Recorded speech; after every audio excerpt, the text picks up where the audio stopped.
నమస్కారం. Straight talk చర్చా కార్యక్రమానికి స్వాగతం. అమరావతిపై భారతీయ జనతా పార్టీలో పూర్తి అయోమయం నెలకొన్నట్లు కనిపిస్తోంది. ఇది నిజంగానే అయోమయమా, లేక కమలనాథుల కేంద్ర నాయకత్వం లెక్కల ప్రకారం నడుస్తున్న వ్యూహంలో భాగమా అన్నది మాత్రం బోధపడడం లేదు. నూతన రాజధాని నిర్ణయం పూర్తిగా రాష్ట్ర ప్రభుత్వం ఇష్టమని కేంద్రం గత వారం సుప్రీంకోర్టుకు తేల్చెప్పడం, అది నిజమేననుకునే ఆ పార్టీ రాష్ట్ర శాఖ అధ్యక్షుడు సోము వీర్రాజు ఆ విషయంలో కేంద్రం చేయగలిగేదేమీ లేదంటూ అదే వాదాన్ని బలపరచడం మొన్నటి పరిణామం కాగా, అదేం లేదు రాజధాని అమరావతిని, అభివృద్ధి వికేంద్రీకరణకు అభ్యంతరం లేదని, భూములు ఇచ్చినటువంటి రైతులకు న్యాయం జరగాల్సిందేనని, కేంద్రం పాత్ర పరిమితం కావడం వల్లే ఈ విషయంలో కేంద్రం రాజ్యాంగానికి అనుగుణంగా నడుచుకుంటోందని ఆ పార్టీ నూతన జాతీయ ప్రధాన కార్యదర్శిగా కొత్తగా పదవి బాధ్యతలు చేపట్టిన దగ్గుపాటి పురంధరేశ్వరి స్పష్టం చేశారు. ఆమెతో పాటే రెండవసారి జాతీయ ప్రధాన కార్యదర్శి పదవి బాధ్యతలు స్వీకరించిన వై సత్యకుమార్ కూడా అమరావతి రాజధాని అన్నది తమ పార్టీ విధానమని స్పష్టం చేశారు. జగన్కు పరిపాలనపై అవగాహన లేదని, అవినీతి తీవ్రస్థాయిలో ఉన్నదని, చేస్తున్న అప్పుల్లో అధిక భాగం అనుత్పాదక ఖర్చులకు వెచ్చిస్తున్నారని కూడా ఆయన విమర్శించారు. వ్యవసాయ బిల్లులకు వైసీపీ పార్టీ పార్లమెంట్లో ఎగబడి సమర్థించిన బీజేపీ దాన్ని పెద్దగా పట్టించుకున్నటువంటి దాఖలాలు మాత్రం కనపడటం లేదు. అయితే అమరావతిపై బీజేపీ అనుసరిస్తున్న ఈ ఊగిసలాట వైఖరి వెనక వ్యూహం ఏమిటన్నదే ఈరోజు చర్చా కార్యక్రమం. ఈ చర్చలో మనతో పాల్గొనేందుకు శ్రీ అద్దేపల్లి శ్రీధర్ వైసీపీ నుంచి, జనసేన నుంచి శ్రీమతి యశస్వి, బీజేపీ నుంచి ఆ పార్టీ అధికార ప్రతినిధి పూడి తిరుపతిరావు ఈ చర్చా కార్యక్రమంలో పాల్గొంటున్నారు.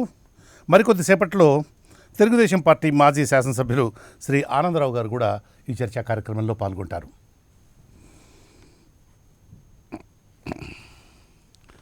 తిరుపతిరావు గారు,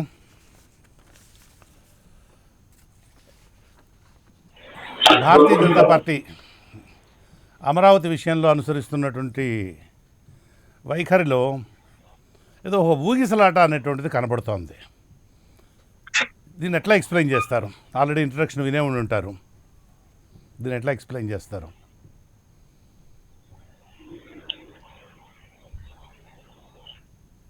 తిరుపతిరావు గారు, మిమ్మల్ని నేను అడ్రస్ చేస్తున్నది. Can you here me sir? అందరికీ నమస్కారం. కృష్ణమోహన్ గారు, తోటి ప్యానల్ సభ్యులందరికీ నమస్కారం. ఈ విషయంలో మేము గతంలోనే స్పష్టం చేయడం జరిగింది. ఇవాళ కూడా కొత్తగా మా జాతీయ ప్రధాన కార్యదర్శి శ్రీమతి దగ్గుబాటి పురంధేశ్వరి గారు మాట్లాడింది అయితేనేమి, లేదా మా జాతీయ కార్యదర్శి సత్యకుమార్ గారు రెండో పర్యాయం నియమితులైన సందర్భంగా మాట్లాడింది అయితేనేమి, ఇటీవల కాలంలో నియమితులైనటువంటి మా నూతన రాష్ట్ర అధ్యక్షులు వీర్రాజు గారు మాట్లాడిన దాంట్లోనైతేనేమి స్పష్టతే ఉంది. అస్పష్టమైనటువంటి విధానం ఏమీ లేదు. మా విధానము అమరావతి కట్టుబడే ఉన్నాము.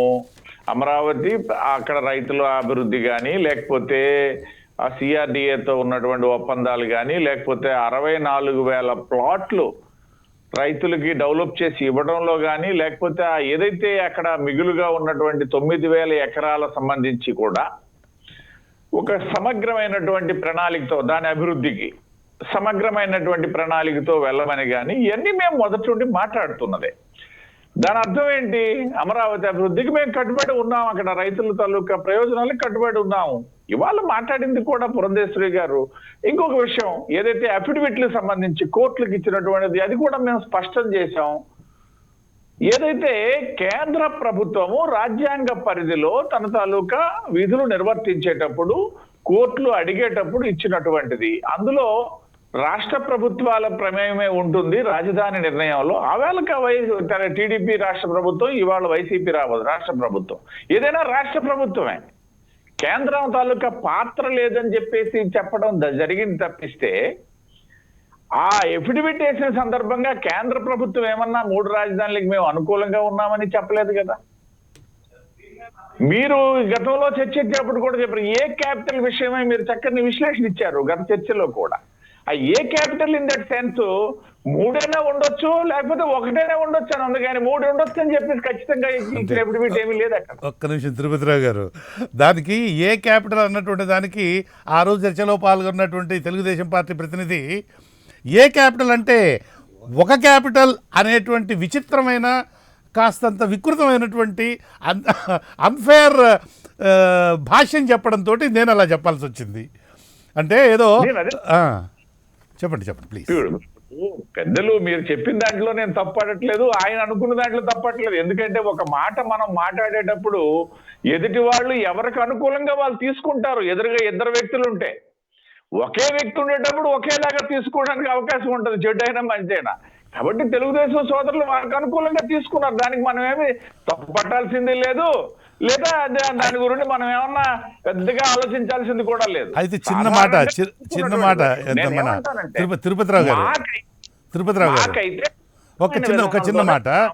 ఇప్పుడు మన పురంధరేశ్వరి గారు మాట్లాడినటువంటి ఈనాడుకి ప్రధాన కార్యదర్శిగా, భారతీయ జనతా పార్టీ ప్రధాన కార్యదర్శిగా, జాతీయ ప్రధాన కార్యదర్శిగా పదవి బాధ్యతలు చేపట్టిన వెంటనే ఈనాడుకి ఇచ్చినటువంటి ఇంటర్వ్యూలో మాట్లాడినటువంటి వైనం గనక చూస్తే అది ఒక తెలుగుదేశం జాతీయ పార్టీ ప్రధాన కార్యదర్శి పదవి చేపట్టారా అనేటువంటి భావన కలుగుతుంది. తట్టుకున్నారే నేను చూసుకున్నారే లేదు పురంధరేశ్వర గారు బీజేపీలో కూడా ఉన్నారు అనేటువంటిది భావన కలిగింది నాకైతే.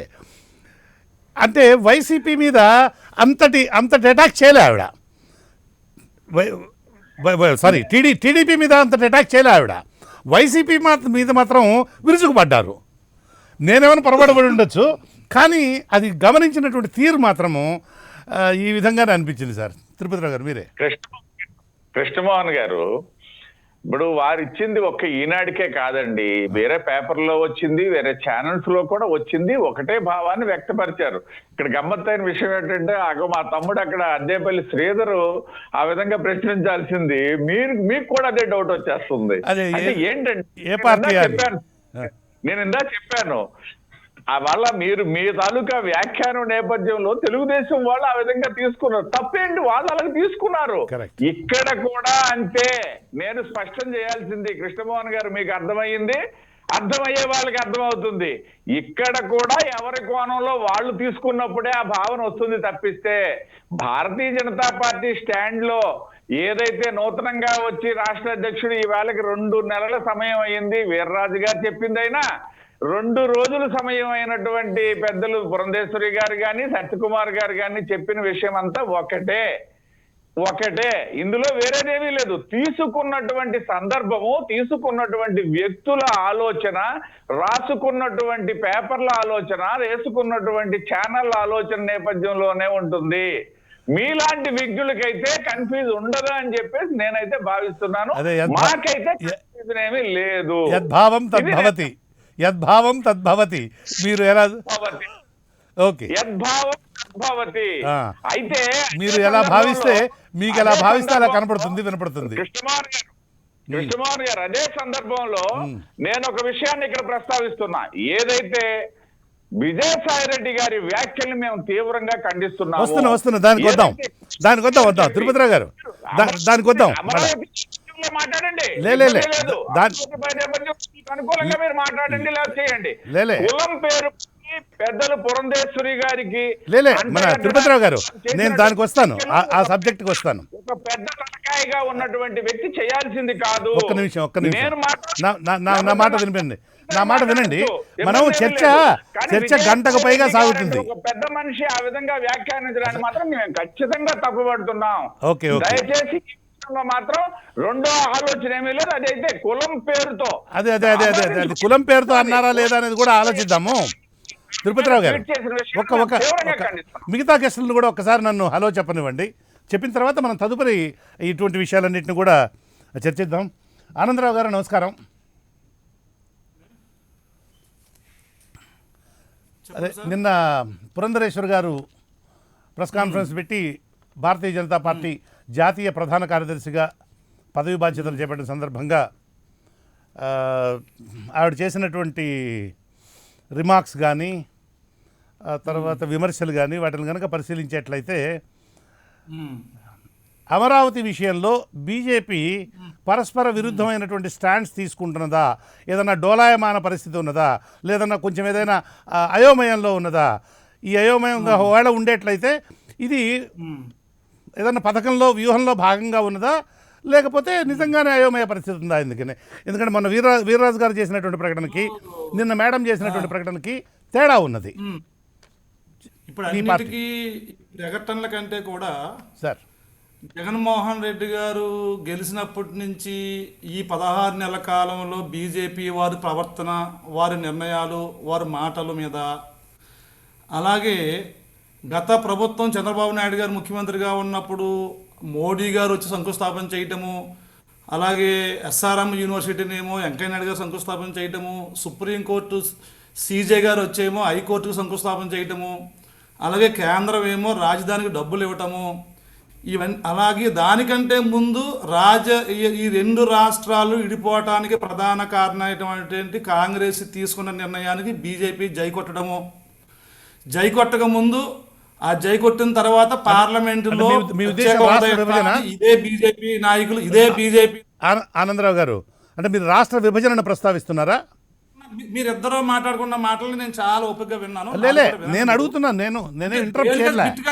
లేలే ఆనందరావు గారు, మీరు ప్రస్తావిస్తున్నది రాష్ట్ర విభజనను ప్రస్తావిస్తున్నారా? పాలసీ చెప్పాలి అంటే మొత్తం పరిణామాలు అర్థం అవ్వాలా?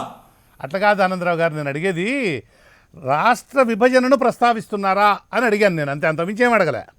అదే అంటున్నాను, నేను చెప్పింది ఏంటంటే ఇప్పుడు మంది పక్క పక్కన కూర్చుంటే బాగా అర్థం అవుతుంది. మనం స్కైప్ లో దీంట్లో అట్లా ఉన్నాం కదా, కొంచెం ఇబ్బంది అవుతుంది. అవును. ఇప్పుడు బీజేపీకి నేను ఒకటే అడుగుతున్నానండి. ఇప్పుడు ఆయన ఇందాక చెప్పారు అర్థమయ్యే వాళ్ళు అర్థమవుతుంది, మా స్టాండ్ ఆ స్టాండ్ అని చెప్పారని తెలుగుగాను. నేను ఆయన ఒకటే అడుగుతున్నాను, పశ్చిమ బెంగాల్ రాష్ట్రంలో మీరు నియమించినటువంటి గవర్నర్ అక్కడ ప్రభుత్వానికి సహకరించడం లేదు, అలాగే దేశంలో కొన్ని రాష్ట్రాల్లో కాంగ్రెస్ ఉన్న కాడ కూడా సహకరించడం లేదు. తృణమూల్ కాంగ్రెస్కి సహకరించిన గవర్నరు, మీరు నియమించిన గవర్నరు ఆంధ్రప్రదేశ్లో జగన్మోహన్ రెడ్డికి 3 రాజధానులకి అమరావతి రైతులు గోల పెడుతున్నా, అక్కడ ధర్నాలు చేస్తున్నా, గవర్నర్ రిప్రజెంటేషన్ ఇచ్చినా, ప్రభుత్వం వాళ్ళ భూములు తీసుకున్నా కూడా ఆయన సంతకం ఎందుకు పెట్టేశాడు ఆలోచించకుండా? ప్రభుత్వానికి హెడ్ అయిన గవర్నర్కి ఒక రాష్ట్రంలో రాజధానిలో 30,000 ఎకరాలు ఇచ్చిన 22,000 మంది రైతులు గోడిని వినాల్సిన బాధ్యత మీ గవర్నర్కి ఉందా లేదా చెప్పండి నాకు ముందు. లేదా ఆయన చెప్తారు. మీరు అయిపోయితే ఆయన తిరుపతిరావు గారికి నేను అవకాశం ఇస్తాను. మీరు అవకాశం ఇస్తాను. మీరు మొత్తం ఆయన తిరుపతిరావు గారు దయచేసి నోట్ చేసుకోండి. తిరుపతిరావు గారు దయచేసి నోట్ చేసుకోండి. నిన్న కాక మొన్న తృణమూల్ కాంగ్రెస్ లో అక్కడ మమతా బెనర్జీ గారు గవర్నర్కి ఉత్తరం రాశారు, మీరు రాజ్యాంగ పరిధిలో మీరు ఉండాల్సిందిగా కోరుతున్నాము అని.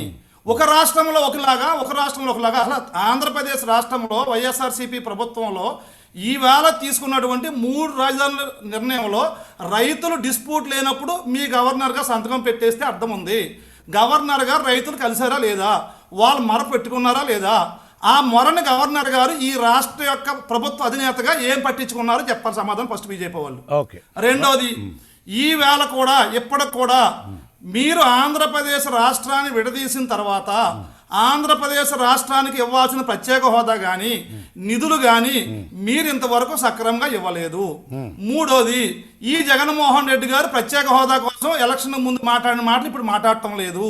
అలాగే ప్రత్యేక హోదాని డిమాండ్ చేస్తానని చెప్పినటువంటి ఆయన ఈవేళ బీజేపీని డిమాండ్ చేయడం లేదు. మీరు కొల్యూడ్ అయినట్టుగా పబ్లిక్ వేళ చెప్పుకుంటున్నారు కాదా మీరు? అందుకని ఎప్పటికైనా ఒకటి అడుగుతున్నాను, ఎప్పటికైనా నిజంగా మీరు ఇప్పుడు ఆయన చెప్పినట్టుగా బీజేపీ గనక అమరావతికి ఫర్రగానే ఉంది, నిన్న ఆ మేడం గారు చెప్పినట్టుగా అమరావతి అక్కడే ఉండాలని కోరుకుంటే గనక మీరు నియమించిన గవర్నర్ గారితో మీరు దాన్ని సంతకాలు ఆపించి మీరు ఆ పంచాయతీని తీర్చాలా వద్దా? రాష్ట్ర చట్టాలు ఉన్నాయని చెప్తున్నారు, రాష్ట్రం ఇష్టంలో ఉందని చెప్తున్నారు. సరే, దాన్ని కూడా మనం పరిశీలన తీసుకుందాము. ఒక రాజధాని ఏర్పాటు చేసుకునేది రాష్ట్రమే అయితే మరి ఒక సాంప్రదాయం ఏంటి, ప్రజాస్వామ్య సాంప్రదాయం ఏంటి, రాజకీయ సాంప్రదాయం ఏంటి? ఈవేళ జగన్మోహన్ రెడ్డి గారు వచ్చి 3 రాజధానులు అంటే రేపు మళ్ళీ ఇంకో ఆయన వచ్చి 6 రాజధానులు అంటే ఎల్లుండి ఇంకో ఆయన వచ్చి మళ్ళీ రాజధాని మార్చేస్తే ఈ సాంప్రదాయం కొనసాగడానికి బీజేపీ సిద్ధంగా ఉందా? అంటే ఎవరు ముఖ్యమంత్రి అయినా రాజధాని మార్చుకోవచ్చు, ఈ భారతదేశంలో ఎక్కడికైనా మార్చుకోవచ్చు, అది ప్రభుత్వం ఇష్టం అని చెప్పడానికి, ఈ చట్టాలకి ఇలా ఉండొచ్చు అని చెప్పడానికి నైతిక విలువలు అనేవి పాటించాలా వద్దా? రాజధాని అనేది ఎన్నిసార్లు మార్చేది, ఎన్ని ప్రాంతాలకు మార్చేది, ఎన్ని ప్రభుత్వాలు వస్తే మార్చేది, వీటికి స్పష్టమైన సమాధానం బీజేపీ దగ్గర ఉందా? చెప్పండి నాకు మీరు. Okay, I will get back to you. Sridhar గారు విన్నారు కదా, నోట్ చేసుకున్నారో లేదా అన్నిటికీ రెస్పాండ్ కండి. అంటే ప్రధానంగా తెలుగుదేశం బ్రదర్ మాట్లాడింది ఏంటంటే అమరావతిదే క్యాపిటల్ గురించి, 3 చేసింది ఏంటి, అదేంటి ఇదేంటి అని లేవనెత్తారు.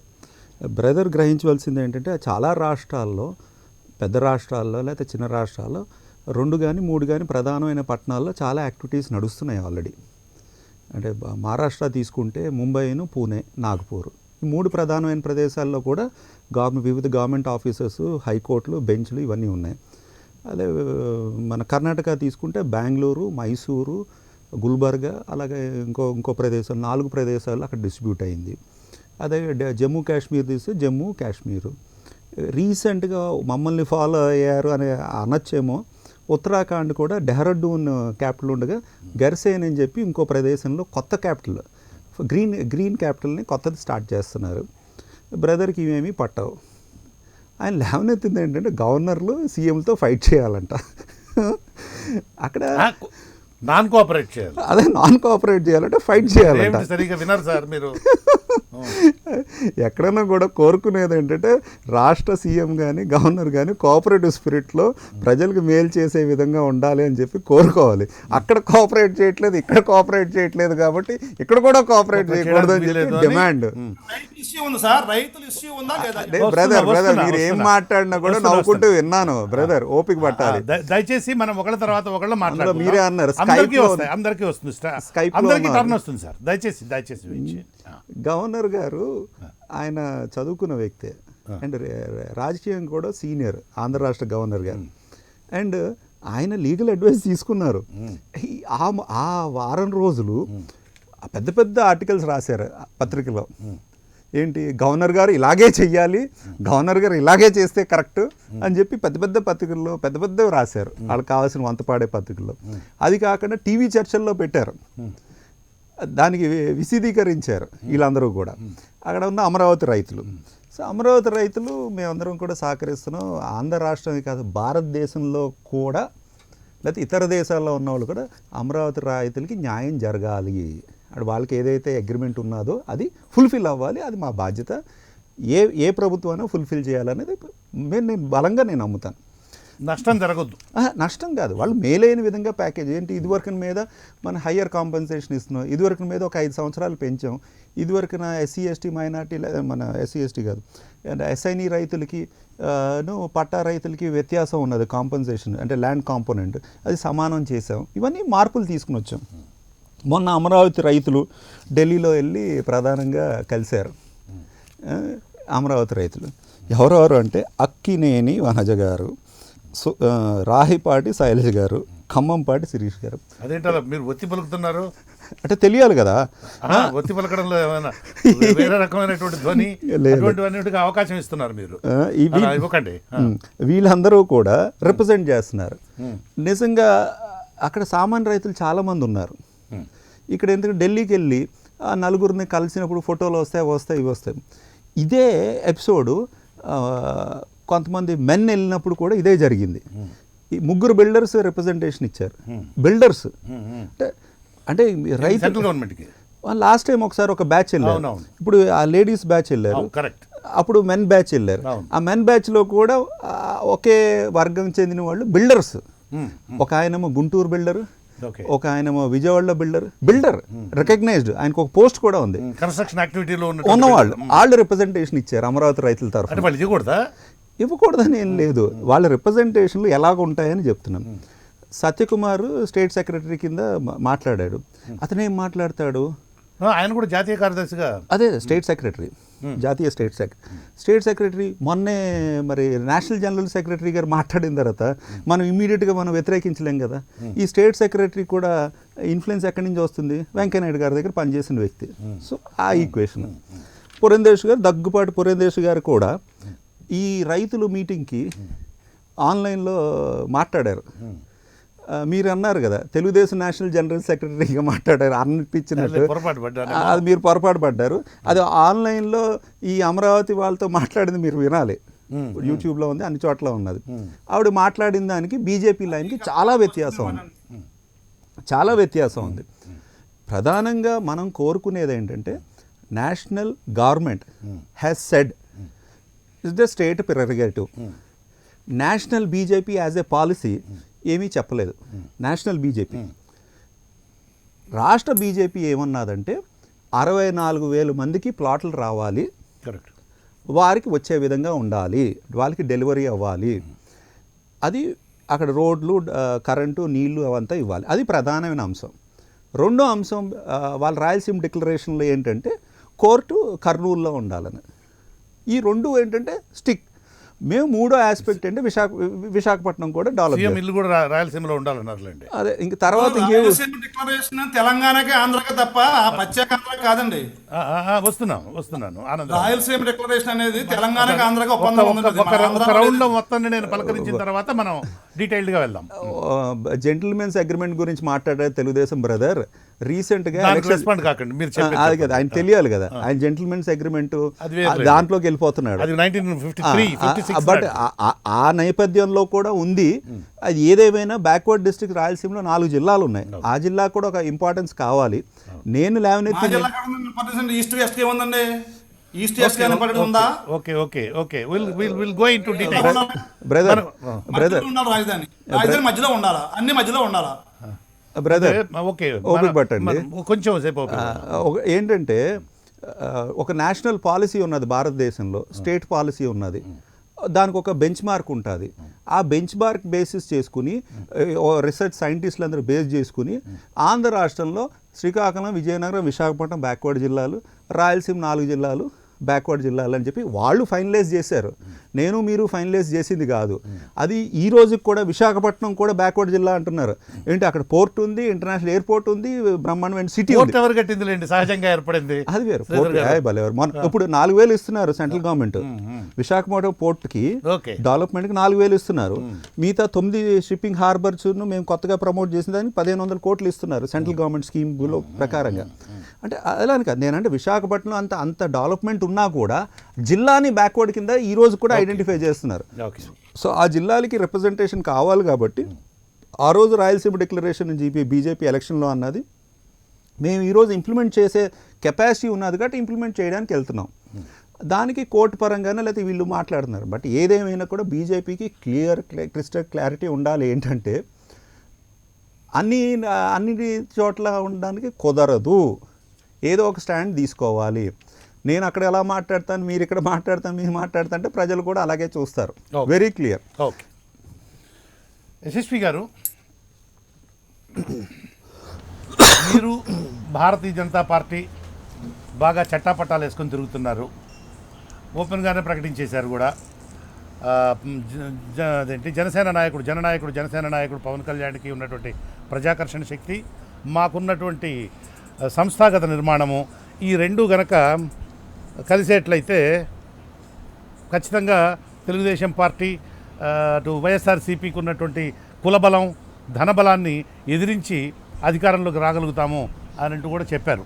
నిన్ననే అటు సత్యకుమార్ గారు చెప్పారు, ఇటు మేడం కూడా చెప్పారు.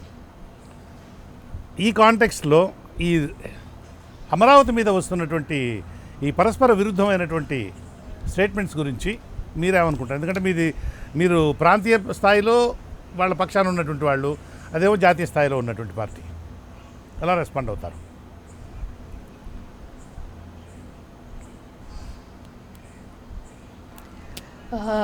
నమస్కారం అండి, ప్యానెల్లో ఉన్న వాళ్ళకి అందరికి కూడా గుడ్ ఈవినింగ్ అండి. ముఖ్యమైన విషయం, ఈరోజు పొలిటీషియన్స్ అందరికి కూడా నా ఒక ఏమంటే తెలుసుకోవాలని ఒక రిక్వెస్ట్.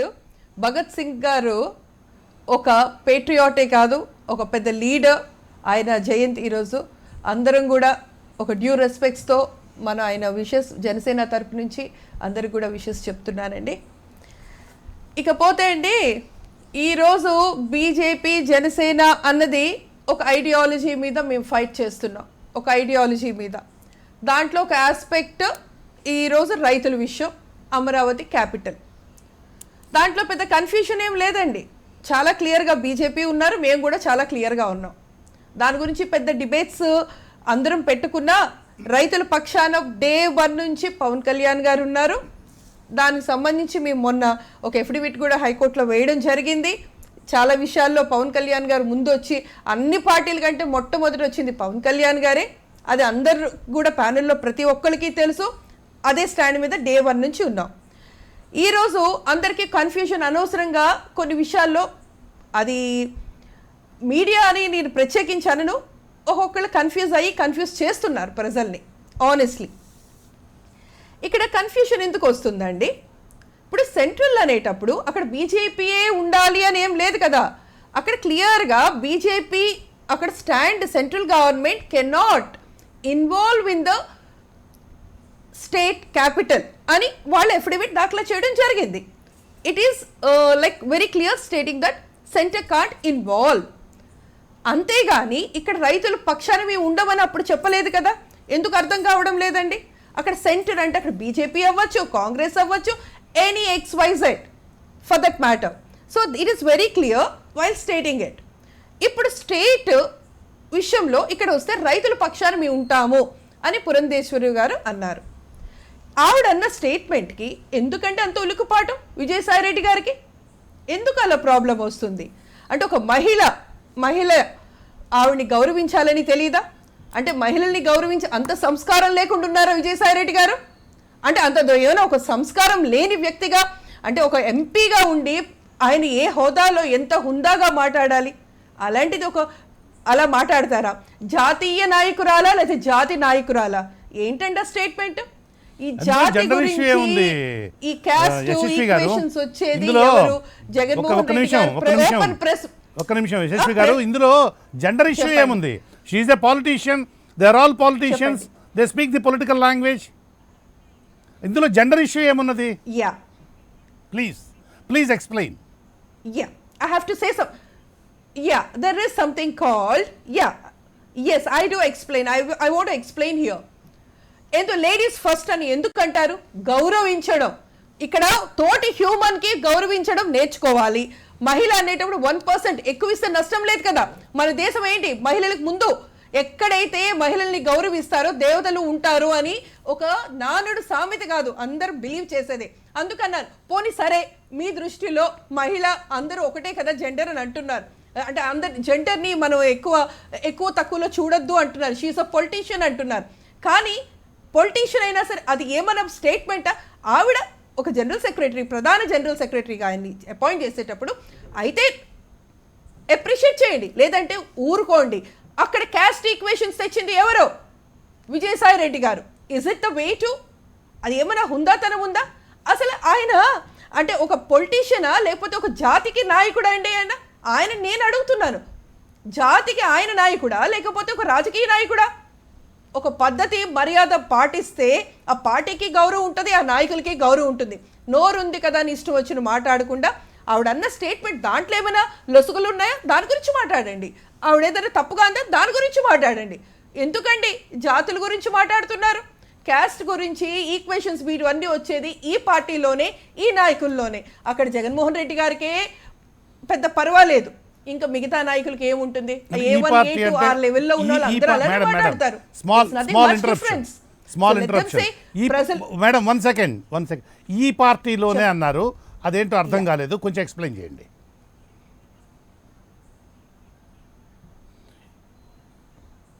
ఏంటండి ఈ పార్టీలోనే క్యాస్ట్ ఈక్వేషన్స్ ఉండేటువంటిది ఈ పార్టీలోనే అని అన్నారు మీరు అన్నారు. Please explain it. అవును, వైసీపీలో అన్నానండి.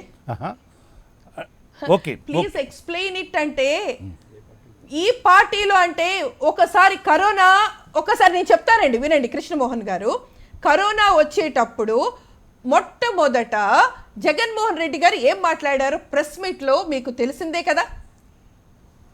ఆ విషయంలో ఏమొచ్చిందంటే అక్కడ నిమ్మగడ్డ రమేష్ గారి ఇష్యూలో ఆయన ఎంత దీనిగా అన్నారు. అంటే అక్కడ ఎలక్షను, అక్కడ ఆయన ఓట్లు, తర్వాత ఇవన్నీ వచ్చింది ఎవరండి? జగన్మోహన్ రెడ్డి గారు ప్రెస్లో, ఓపెన్ ప్రెస్లో అన్నది ఒక అదే కులస్తుడు అదే కులంకి చెందినవాడు అని నిమ్మగడ్డ రమేష్ గారి గురించి అనడం మీరు వినలేదా? ఒకసారి కాదు 2-3 సార్లు ఆయన కరోనా గురించి మాట్లాడలేదు, ఎలక్షన్ల గురించి కాదు. ఎంతసేపు ఆయన బాధ అది కులాల గురించి మాట్లాడింది ఎవరండి? ఈరోజు విజయసాయిరెడ్డి గారు మాట్లాడింది కులం గురించి కాదా? మరి ఈ పార్టీ అంటే నేను అన్నది ఎవరు తప్పుందా? This an open statement. పుస్తకాల్లో చదివింది కాదు, ఏం కాదు, మీ ప్రెస్లోనే మీ మీడియాలోనే కవరేజ్ చేసినదే ఇష్యూ ఇదంతా. That is what I'm saying. It's an open fact. Can any YCP leader can contradict on this? They don't have, they have to explain, but they don't have a right answer for that. That's what my statement అండి. ఈ కులాల గురించి చేసేది అసలు మంది secular state ఎంత మన ప్రెసిడెంట్లో ఎంత క్లియర్గా ఉంటే రిలీజియన్ క్యాస్ట్లు ఏది ఇష్టం వచ్చినట్టు సంవత్సరంన్నర నుంచి ఏం చేస్తున్నారండి వైసీపీ నాయకులు? ఇష్టం వచ్చినట్టు మాట్లాడుతున్నారు, ఇష్టం వచ్చినట్టు చేస్తున్నారు. ఒక కులాలకి మతాలకి ఇది వాళ్ళ ఇష్టమేనండి. చూస్తున్నారు ప్రజలు. నేను అన్నాను కదా, శిశుపాలుడు 100 తప్పుల వరకు కృష్ణుడు క్షమించాడంట. ప్రజలు కూడా అదే ఓపికతో ఓర్పుతో ఉన్నారు. చెయ్యనియండి, చేస్తే అప్పుడు తెలుస్తుంది, ప్రజలకి తెలుస్తుంది ఈ నాయకుడు ఏంటి, ఎన్నుకున్న నాయకుడు ఏ విధంగా వెళ్తున్నాడని. తప్పకుండా దీనికి సమాధానం తొందరలో వస్తుంది. Okay, thank you. మీకు అవకాశం ఇస్తాను. తిరుపతిరావు గారు, మీరు కూడా దానికే రెస్పాండ్ కండి. రెండింటికి కలిపి అటు తెలుగుదేశం మిత్రులు ఇటు వైసీపీ మిత్రులు ఇద్దరు సమాధానం చెప్తారు. ఆయన విజయసాయిరెడ్డి గారు ఏం మాట్లాడారు, విజయసాయిరెడ్డి గారు ఏం మాట్లాడారో తెలిసి ఇందాక మీరే రిఫర్ చేస్తుంటే నెక్స్ట్ రౌండ్ ఆఫ్ డిస్కషన్లో మనం టేకప్ చేద్దాము అని చెప్పాం. ఆవిడ భారతీయ జనతా పార్టీ జాతీయ ప్రధాన కార్యదర్శి, జాతి ప్రధాన కార్యదర్శి అర్థం కావడం లేదు ఆవిడ మాట్లాడుతున్నటువంటి తీరుని అని అంటూ అన్నారు. ఒకటి. రెండు, ఆయన ఇలా అనడానికి దారి తీసినటువంటిది ఏంటంటే, జాతీయ ప్రధాన కార్యదర్శిగా పదవి బాధ్యతలు చేపట్టిన తర్వాత ఆవిడ మొట్టమొదటి ప్రెస్ కాన్ఫరెన్స్లోనే టీడీపీని వదిలేసి వైసీపీని, బహుశా పాలకపక్షం కావడం వల్ల అయి ఉండొచ్చు, వైసీపీ అనేది ఇక్కడ పాలకపక్షం కావడం వల్ల పెద్ద ఎత్తున దాడి చేశారు. ఈ నేపథ్యంలో విజయసాయిరెడ్డి గారు ఈ విమర్శ చేశారు. మీ రెస్పాన్స్? కృష్ణమోహన్ గారు, ఏదైతే విజయసాయిరెడ్డి గారి వ్యాఖ్యలు నేను ప్రస్తావించినప్పుడు నన్ను మీరు వారించడం జరిగింది. అయినప్పటికీ నేను చెప్పాల్సింది చెప్పాను. మా జన సైనికురాలు యశస్విని గారు ఇవాళ ఆ విషయాన్ని ప్రస్తావించి ఆవిడ మాట్లాడినటువంటి విధం చూసిన తర్వాత, మీ ద్వారా ప్రేక్షకులకు వెళ్ళిన తర్వాత ఇంకొక ఇంత పిసరు కూడా మేము ఆ విషయం కూడా మాట్లాడాల్సిన అవసరం లేదని నేను భావిస్తున్నాను. అంత చక్కగా ఎస్టాబ్లిష్ చేసినటువంటి మా జన సైనికురాలకు నేను హ్యాట్స్ ఆఫ్ చెప్తూ, ఏదైతే నాకు ముందు నేను ఆ విషయం మరి వెళ్ళాల్సిన అవసరం లేదు. కృష్ణమోహన్ గారు పూర్తి 100% ఏమి ఎస్టాబ్లిష్ చేయాలో, ఏమి మాట్లాడాలో, ఏమి అడగాలో అడిగినటువంటి విషయాన్ని ఆవిడ అడగడం జరిగింది. కాబట్టి ఆవిడకి నేను మరొకసారి హ్యాట్స్ ఆఫ్ చెప్తూ, ఏదైతే సోదరులు ఆనందరావు గారు ఇందాక నన్ను ప్రశ్నించారు గవర్నర్ వ్యవస్థ మీద, వెస్ట్ బెంగాల్లో వ్యతిరేకంగా ఉందని చెప్పేసి, అది వీళ్ళు మాట్లాడితే ఏమైనా అర్థం ఉందండి? వీళ్ళకి అసలు గవర్నర్ వ్యవస్థ మీదే నమ్మకం లేనటువంటి పార్టీ తెలుగుదేశం పార్టీ. అంటే వీళ్ళు చెప్పేది ఏంటంటే రాజ్యాంగేతర శక్తిగా మేము వ్యవహరించాలా, రాజ్యాంగేతర శక్తిగా వీళ్ళు కొన్నాళ్ళు వీళ్ళ నాయకుడు ఎవరైతే ఇవాళ చిన్న నాయకుడు ఆయన ఎమ్మెల్సీ ఎలాగైతే రాజ్యాంగేతర ఇవాళ మేము గవర్నర్ వ్యవస్థను వాడుతున్నాం. మా విధానం అది కాదు. బెంగాల్లో అయినా సరే, ఎక్కడైనా సరే, బెంగాల్లో రాజధాని గురించి ఏమన్నా అక్కడ ఇక్కడ కంపేర్ చేయండి. కాబట్టి మా విధానం అది కాదు. ఒకటో విషయం. రెండోది ఏంటంటే రాజ్యాంగేతర శక్తిగా మేము ఏ సందర్భంలో కూడా అందులో కలగజేసుకోము. అది మా విధానం కాదు. రెండోది, ఏదైతే ప్రత్యేక హోదా గురించి బెంగాల్లో కలగజేసుకుంటున్నారా? బెంగాల్లో ఏమైనా కలగజేసుకుంటున్నారా? బెంగాల్లో, వెస్ట్ బెంగాల్లో ఏమైనా ఎక్కడ కూడా మేము కలగజేసుకోవట్లేదు. అంటే ఇప్పుడు ఆనందరావు గారు, ఒక్క నిమిషం, తిరుపతిరావు గారు ఒక్కడే. ఇప్పుడు ఆనందరావు గారు చేసిన విమర్శ ఏంటంటే, మీరు వెస్ట్ బెంగాల్లో అలా ఉన్నారు కదా, ఆంధ్రప్రదేశ్లో ఎందుకు అలా లేరు? 1, 2, రైతులు ఇక్కడ రిప్రజెంటేషన్ ఇచ్చారు కదా, దాని మీద మీరేమీ యాక్ట్ చేయలేదు. చెప్పండి. వెస్ట్ బెంగాల్ లో మేము ప్రజాస్వామ్యబద్ధంగానే మా గవర్నర్ గారు వెళ్తున్నారు. రాజ్యాంగేతర శక్తిగా వెళ్ళటం లేదు, రాజ్యాంగానికి లోబడే వెళ్తున్నారు. అక్కడ ఉన్నటువంటి గవర్నమెంట్ వేరే విధంగా చూస్తే అది మా తప్పు కాదు. అంటే అక్కడ ఉన్నటువంటి మమతా బెనర్జీ గారిని ముప్పు తిప్పలు పెట్టి మమతా బెనర్జీ లాంటి ఒక అజేయమైనటువంటి శక్తిని కూడా ముప్పు తిప్పలు పెట్టి 3 చెరువులు నీళ్ళు తాగిస్తున్నారు కదా గవర్నర్ గారు అక్కడ. అది ఒకటి.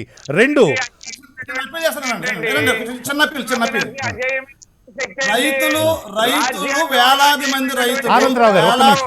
ఆనందరావు గారు ఒక్క నిమిషం మీకు వస్తారు. అది కాదని అక్కడ ఎటువంటి నీటి తాగించట్లేదు. ప్రజాస్వామ్యానికి వ్యతిరేకంగా ప్రభుత్వం లోబడి, మరోసారి చెప్తున్నా, పరిమితులకు లోబడి. ఆనందరావు గారు మీరు ఎందుకు సార్ మీరు మాట్లాడేటప్పుడు ఒకలా మాట్లాడాలా, మేము మాట్లాడేటప్పుడు మీరు కలిగించుకోవాలి. ఆనందరావు గారు దయచేసి వెయిట్ చేయండి. ఆనందరావు గారు దయచేసి మీ సమస్య మీకు వస్తుంది. సో మేము వెస్ట్ బెంగాల్లో కూడా ఏది కూడా రాజ్యాంగానికి వ్యతిరేకంగా మా గవర్నర్ వ్యవస్థ అక్కడ నడవట్లేదు అనేది నేను ముందు స్పష్టం చేస్తున్నా. అదే సందర్భంలో ఇక్కడ కూడా రైతులు వెళ్ళి కలిసినంత మాత్రాన గవర్నర్కి ఏమన్నా కొత్త రాజ్యాంగపరమైనటువంటి హక్కులు వస్తాయండి గవర్నర్కి? లేకపోతే 151 సీట్లు వచ్చినంత మాత్రాన ముఖ్యమంత్రి గారికి ఏమన్నా ఎక్కువ హక్కులు వస్తాయా, అధికారాలు వస్తాయా? ఈ రెండూ లేదు. ఈ విషయం తెలుసుకొని మాట్లాడాలి. రెండో విషయం, ప్రత్యేక హోదా గురించి మాట్లాడే ఒక్క నిమిషం ప్రత్యేక హోదా గురించి మాట్లాడబోయే ముందు తిరుపతిరావు గారు ప్రత్యేక హోదాకు వెళ్ళబోయే ముందు చిన్న ఇంటరప్షన్.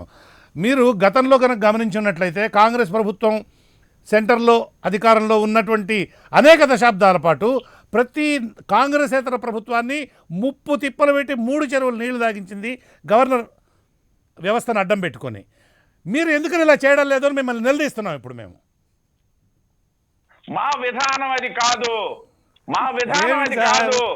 మేము ఇదే తెలుగుదేశం పార్టీ, కృష్ణమోహన్ గారు, ఇదే తెలుగుదేశం పార్టీ సిబిఐని కూడా ఈ రాష్ట్రానికి రానివ్వన్నప్పుడు కూడా మా గవర్నర్ గారే ఉన్నారు ఇక్కడ.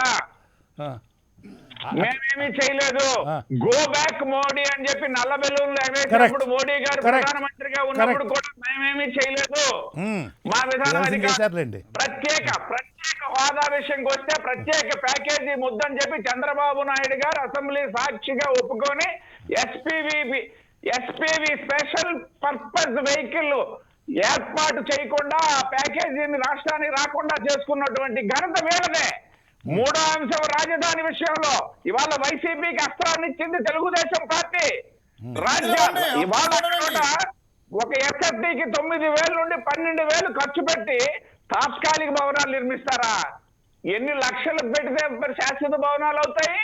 10,000 రూపాయలు పక్కనే నయా రాయ్పూర్ కేవలం 750 కోట్ల రూపాయలు కేంద్ర ప్రభుత్వం ఇచ్చింది. ఇక్కడ 2,500 కోట్లు ఇచ్చాం. గాంధీనగర్ ఎక్కడా రచ్చలేదు. ఇవాళ తాత్కాలిక రాజధాని, తాత్కాలిక భవనాలని పేరు పెట్టి వెళ్ళినటువంటి తెలుగుదేశం పార్టీ ఒక బ్రహ్మాస్త్రాన్ని ఇవాళ వైసీపీకి ఇచ్చింది. ఆ పేర్లు పెట్టకుండా, ఈ బాహుబలి సెట్టింగ్ లేకుండా, ఈ భ్రమరావతి మీకు తర్వాత మీకే ఇస్తాను. ఆగండి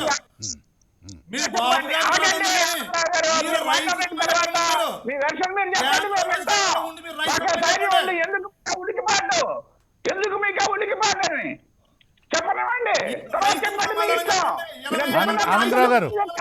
ఆనందరావు గారు దయచేసి హోల్డ్ ఆన్.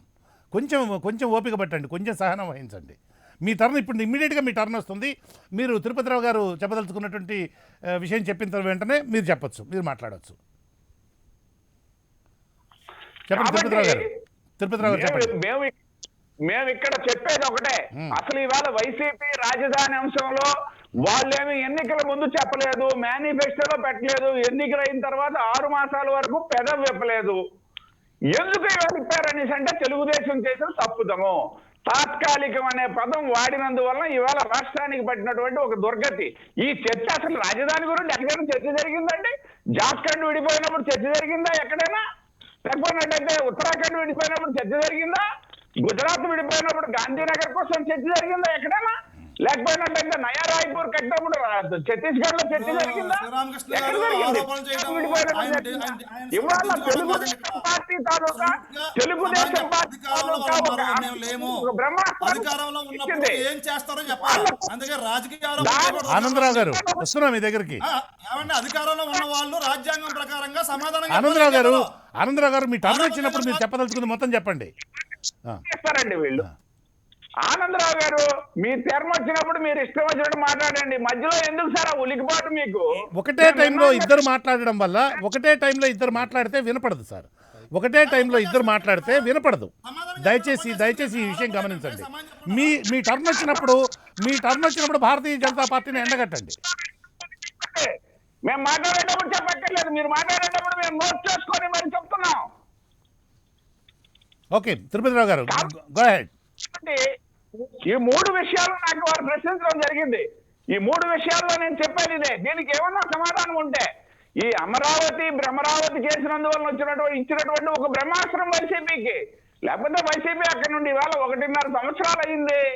ఏం పరిపాలనకి ఏం ఇబ్బంది లేదు కదా, వాళ్ళ నవరత్నాలు వాళ్ళు అమలు చేసుకుంటున్నారు కదా, లా అండ్ ఆర్డర్కి ఏం ఇబ్బంది లేదు కదా, అడ్మినిస్ట్రేషన్కి ఏం ఇబ్బంది లేదు కదా, హైకోర్టు వాళ్ళకి 70 తీర్పులు ఇచ్చింది కదా. ఏముంది అక్కడ ఇబ్బంది? ఏముంది అక్కడ ఇబ్బంది? తిరుపతిరావు గారు అసమర్థాల వల్ల ఇవాళ వాళ్ళకు కష్టం ఇచ్చారు. మేమెందుకు సమాధానం చెప్పాలండి? మేమెందుకు సమాధానం చెప్పాలి? చెప్పాల్సింది తెలుగుదేశం పార్టీ, వినాల్సింది వైసీపీ పార్టీ. రాజధానికి సమాధానం చెప్పాల్సింది భారతీయ జనతా పార్టీ కాదు. అస్త్రాలు ఇచ్చింది వాళ్ళు, వినియోగించుకుంటుంది వీళ్ళకి చెప్పాలి. అంతేగాని మాకే మేమే సమాధానం చెప్పాల్సిన అవసరం ఏమి లేదు అక్కడ. అయినప్పటికీ మా విధానంలో మార్పు లేదు. ఎవరు మాట్లాడినా ఒకటే మాట్లాడుతున్నాము. ఇది మాత్రం సుస్పష్టం. ఓకే ఆనందరావు గారు చెప్పండి సార్. Please go ahead. ఇందాక నుంచి మాట్లాడుతున్నారు కదా, ఇప్పుడు మీరు చెప్పదలుచుకుంది మొత్తం చెప్పండి. ఎవ్వరు ఇంటరప్ట్ చేయకుండా నేను చూస్తాను. కాదండి, బీజేపీ వారు తాత్కాలిక అనే పదం వల్ల వచ్చిన ఇబ్బంది అంటున్నాడు ఆయన రాజధాని విషయంలో. అంటే మోడీ గారు శంకుస్థాపన చేసింది తాత్కాలిక రాజధానికి అండి? మీరు చెప్పాలి సార్. అది నరేంద్ర మోడీ గారు శంకుస్థాపన చేసింది తాత్కాలిక రాజధాని చేయడండి ఆయన వచ్చి. కానీ మరి ఎందుకండి అలా అబద్ధాలు చెప్పడం? రెండో పాయింట్ 284 రోజులైంది ఈ వేళకి 22,000 మంది రైతులు 30,000 ఎకరాల పైనే భూములు ఇచ్చి, ఆ రైతులది గ్రివెన్స్. ప్రజాస్వామ్యంలో గ్రివెన్స్ అంటే ప్రైమ్ మినిస్టర్ అయినా, చీఫ్ మినిస్టర్ అయినా, గవర్నర్ ఎవరండి? రాజ్యాంగబద్ధమైనటువంటి ప్రభుత్వ అధినేత. ఆయన సంతకం పెడితే కానీ ఏది చట్టం అవదు. ఆ ప్రభుత్వ అధినేత దగ్గర ముందే ఆయన రోజు ఆయన ఉన్న ప్రాంతంలోనే ఒక రాజధానికి, ఒక ప్రభుత్వాన్ని, ఒక వ్యవస్థని ప్రతిపక్ష నాయకులు ఆ వేళ అసెంబ్లీలో నేను కూడా అమరావతి కోరుకుంటున్నానని ఏకగ్రీవ తీర్మానం చేయబట్టి అక్కడ రైతులు భూములు ఇస్తే, ఆ భూములు ఇచ్చిన రైతులు ఈ వేళకి 9.5 నెలల నుంచి టెంట్లలో కూర్చుని చనిపోతుంటే, గుండెపోట్లు చనిపోతుంటే, వాళ్ళు ఇబ్బందులు పడుతుంటే ఆ గ్రివెన్స్ ని పరిష్కారం చేయకుండా రాజకీయ స్టేట్మెంట్లు ఇవ్వటం ఏంటండి? రాజకీయ ఇప్పుడు మీరు అధికారంలో కేంద్రంలో ఉన్నారు, ఇక్కడ రాష్ట్రంలో ఉన్నారు. ఇద్దరికి ఆ రైతు సమస్యల పరిష్కారం చేసే బాధ్యత ఉంది. అక్కడ పరిష్కారాలు ఇవ్వడానికి గవర్నర్ వ్యవస్థ లోక్ అదాలత్ కాదు సోదరా ఆనందరావు గారు. గవర్నర్ చట్టాలు చేసే ముందు ఒక ప్రభుత్వానికి వినండి. ఇందాక మీరు చెప్పారు, నాకు మాట్లాడని చెప్పారు, నేను మాట్లాడుతున్నా నాకు చెప్పారు. ఒక గవర్నర్ గారు ఉన్నప్పుడు, ఒక ప్రభుత్వం ఉన్నప్పుడు, ఆ గవర్నర్ గారి సమక్షంలో ఆ ప్రభుత్వము రైతుల నుంచి భూములు తీసుకుని ప్రభుత్వం ఒప్పందం చేసుకుంటే ఆ ఒప్పందాన్ని next government, next governor, next CM ఎందుకు గౌరవించరు? ఇప్పుడు సీఎం అప్పుడు ప్రతిపక్ష నాయకుడు కాదా? ఇప్పుడు ప్రధానమంత్రి అప్పుడు శంకుస్థాపన చేశారా లేదా? మీరు ఇన్వాల్వ్ అయ్యారా దాంట్లో లేదా? ఇన్వాల్వ్ అయిన మీరు సింపుల్ గా చట్టం పేరు చెప్పి ఎలా తప్పించుకుంటారు రైతుల నుంచి? ఆనందరావు గారు మీకు చిన్న గతంలో జరిగినట్టు చిన్న సంఘటన గుర్తు చేయాలి. మన కల్చర్లోనే లేదు సార్. ఎందుకంటే పార్లమెంట్ సభావేదికగా ప్రధానమంత్రి ఇచ్చినటువంటి హామీని మన ప్రభుత్వాలు, సబ్సిక్వెంట్ ప్రభుత్వాలు అమలు చేయలేదు.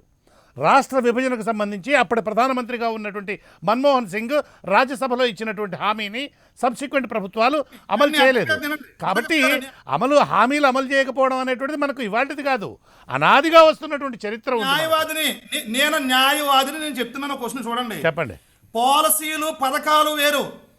పథకాలు ఏ పథకమైనా పెట్టుకోవచ్చు, ఏ పథకమైనా తీసుకోవచ్చు. ఒక రాజధాని పథకం కాదు, ఒక రాష్ట్ర రాజధాని. It is not a scheme, it is a permanent decision. అది నిర్ణయం. అది వెరీ గుడ్.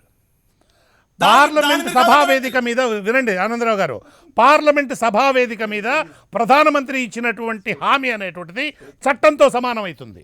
మీరు అడ్వకేట్స్ అని చెప్పారు కదా, అది చట్టంతో సమానమవుతుంది. ప్రత్యేక హోదా ఇచ్చారు కదా, అదేమైంది? ఆ చట్టం ఏమైంది?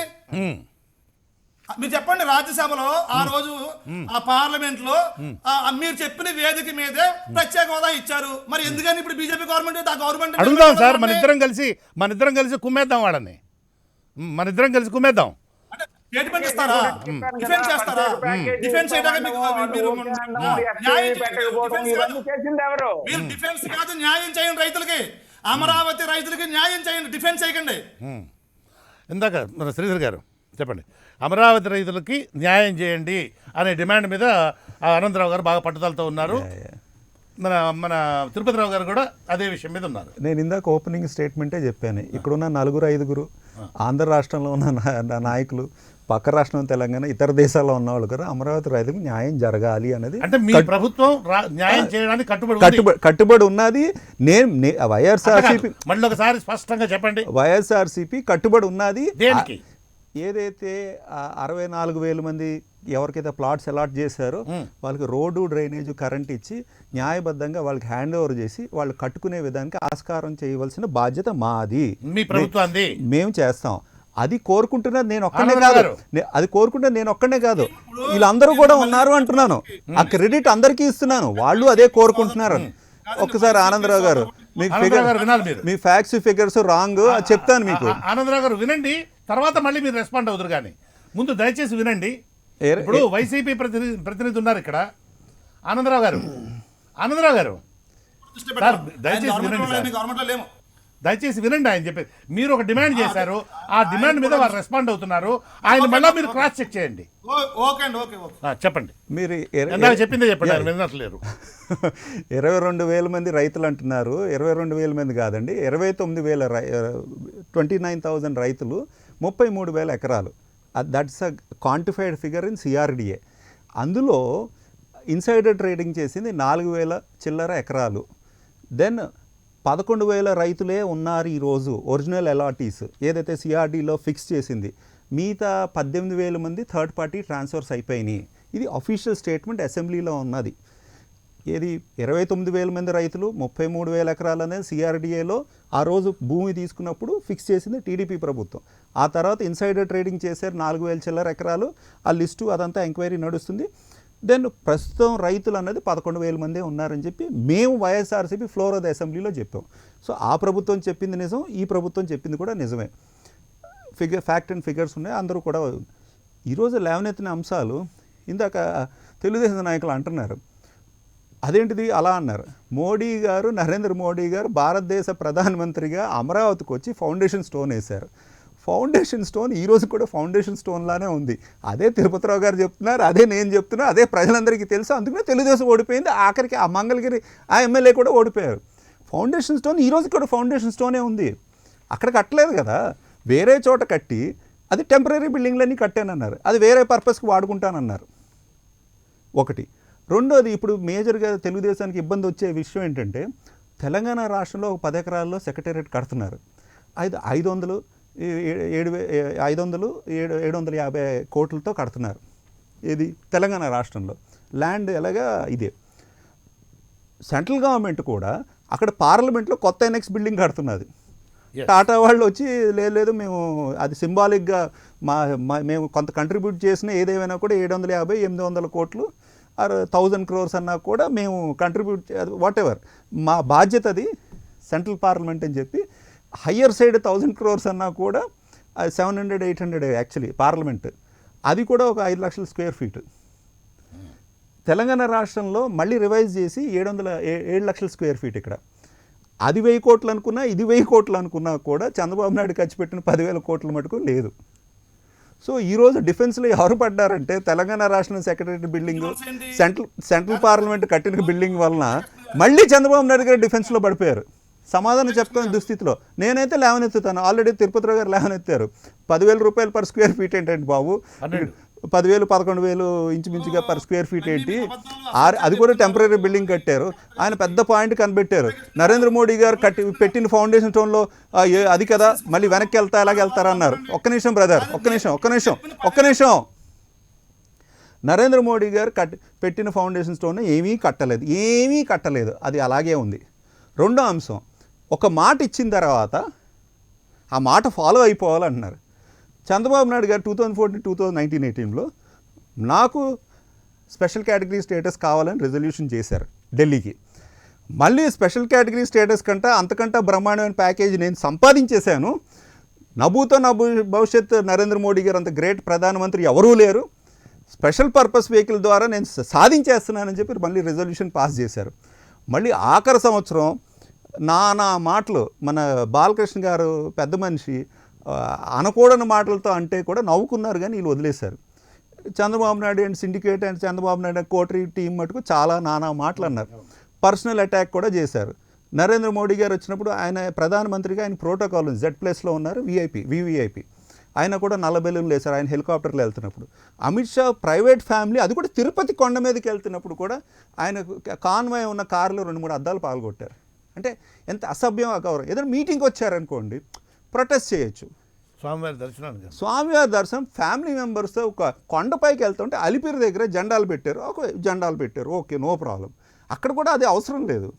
ఆయన కూడా కాన్వాయ్ వెహికల్స్ అద్దాలు పగిలేదాకా వాళ్ళు రబస్ చేశారంటే ఎంత అగౌరవపరిచారో చూడండి. చంద్రబాబు నాయుడు గారు సీఎంగా ఉండేటప్పుడే 4 రెజల్యూషన్స్ చేశారు. ఈయనేమో నేను న్యాయవాదిని, అదేంటి ఇదేంటి అని మమ్మల్ని తిరిగి క్వశ్చన్ చేస్తున్నారు. తెలుగుదేశం బ్యాంక్రప్ట్ అయిపోయింది ప్రస్తుతం ఆంధ్ర రాష్ట్రంలో. ఏ అంశం లేవనెత్తినా కూడా తిరిగి వారికే తగిలే విధంగా సమాధానం చెప్పాలా? మీరు డిఫెన్స్ చేయకుంటారండి, సమాధానం చెప్పకుండా. ఏం కావాలి చెప్పండి, అడగండి. సమాధానం చెప్పండి. ప్రజలు మీకు ఓటేసి గెలిపించింది, సమాధానం చెప్తారని డిఫెన్స్ చేస్తారని కాదు. ఏది మీ బట్టలు ఇప్పేసిన తర్వాత ఇంకా డిఫెన్స్ ఏంటండి? ఆగండి. డిఫెన్స్ చేస్తున్నారు. మీరు ప్రజలకు ఓటేసిన వాళ్ళకి సమాధానం చెప్పడం మానేసి మీరు ఏం చెప్పారు? మీరు ఆనందరావు గారు నేను మధ్యలో కూడా జోక్యం చేసుకోను, మీరు డైరెక్ట్ గా ప్రశ్న వేయండి. అట్లా కాదు ఆనందరావు గారు, ఒక నిమిషం. ఆనందరావు గారు మీరు ఆయన ప్రశ్న సూటిగా వేయండి, ఆయన నుంచి నేను సూటిగా సమాధానం తెప్పిస్తాను. మీ ప్రశ్న shoot your question now, shoot your question Anandarao గారు. కృష్ణమోహన్ గారు చెప్పండి. ఇప్పుడు ఆయన ఇన్సైడ్ ట్రేడింగ్ అన్నాడు, ఆయన వైసీపీ నాయకుడు. ఆ గోల ఎందుకు లేదు సార్, ఇప్పుడు అది వేరే చర్చ కదా. కాదు అది వేరే చర్చ కదా, అది మళ్ళీ ఇదో అది ఎక్కడెక్కడికో దారి తీస్తుంది. దాని మీద గ్యాగ్ ఆర్డర్లు ఉన్నాయి, గీ ఆర్డర్లు ఉన్నాయి. నిరండి ఆయన చెప్పేది సమాజం చెప్పాలి, మరి రాసుకుని నేను కూడా రాసుకున్నాను. అలాగే జూన్ 2, 2014 నుండి రాజధాని ప్రకటన తేదీ లోపు అక్కడ ఆ ప్రకటన తేదీ లోపు అంటే జూన్ 2 రాజధాని ప్రకటన తేదీ లోపు 176 ఎకరాలు మాత్రమే అక్కడ కొనుగోలు జరిగినాయి. ఈ మన మిత్రులు చాలా మంది విషయం పదే చెప్పారు సార్. వినండి. రాజధాని ప్రకటన తర్వాత 2014 నుంచి ఈ వేళ వరకు 2019 వరకు అక్కడ 1190 ఎకరాలు మాత్రమే లావాదేవీలు జరిగినాయి. మరి ఈ 10,000 ఎకరాలని పబ్లిక్ ని ప్రజలు ఇంకా ఎందుకు మోసం చేస్తారు? కాదు ఆనందరావు గారు, దాని శ్రీధర్ గారు నా మాట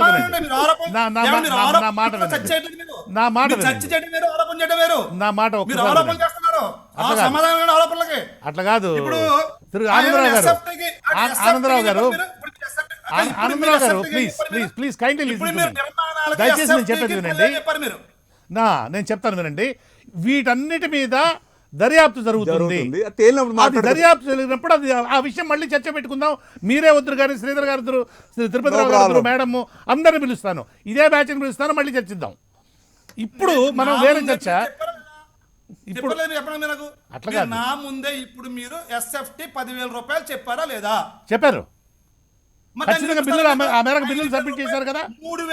బిల్లు జిరాక్స్ కాపీలు ఉన్నాయి మా దగ్గర, సబ్మిట్ చేయమంటారు. ఇప్పుడు చూపించమంటారా? మధ్య అక్కడ నిర్మాణాలు జరిగినాయి ఎస్ఎఫ్టీకి అమరావతిలో చంద్రబాబు గారు ఉండగా జరిగిన నిర్మాణాలు 3,600 నుంచి 5,300 మధ్య జరిగినాయి.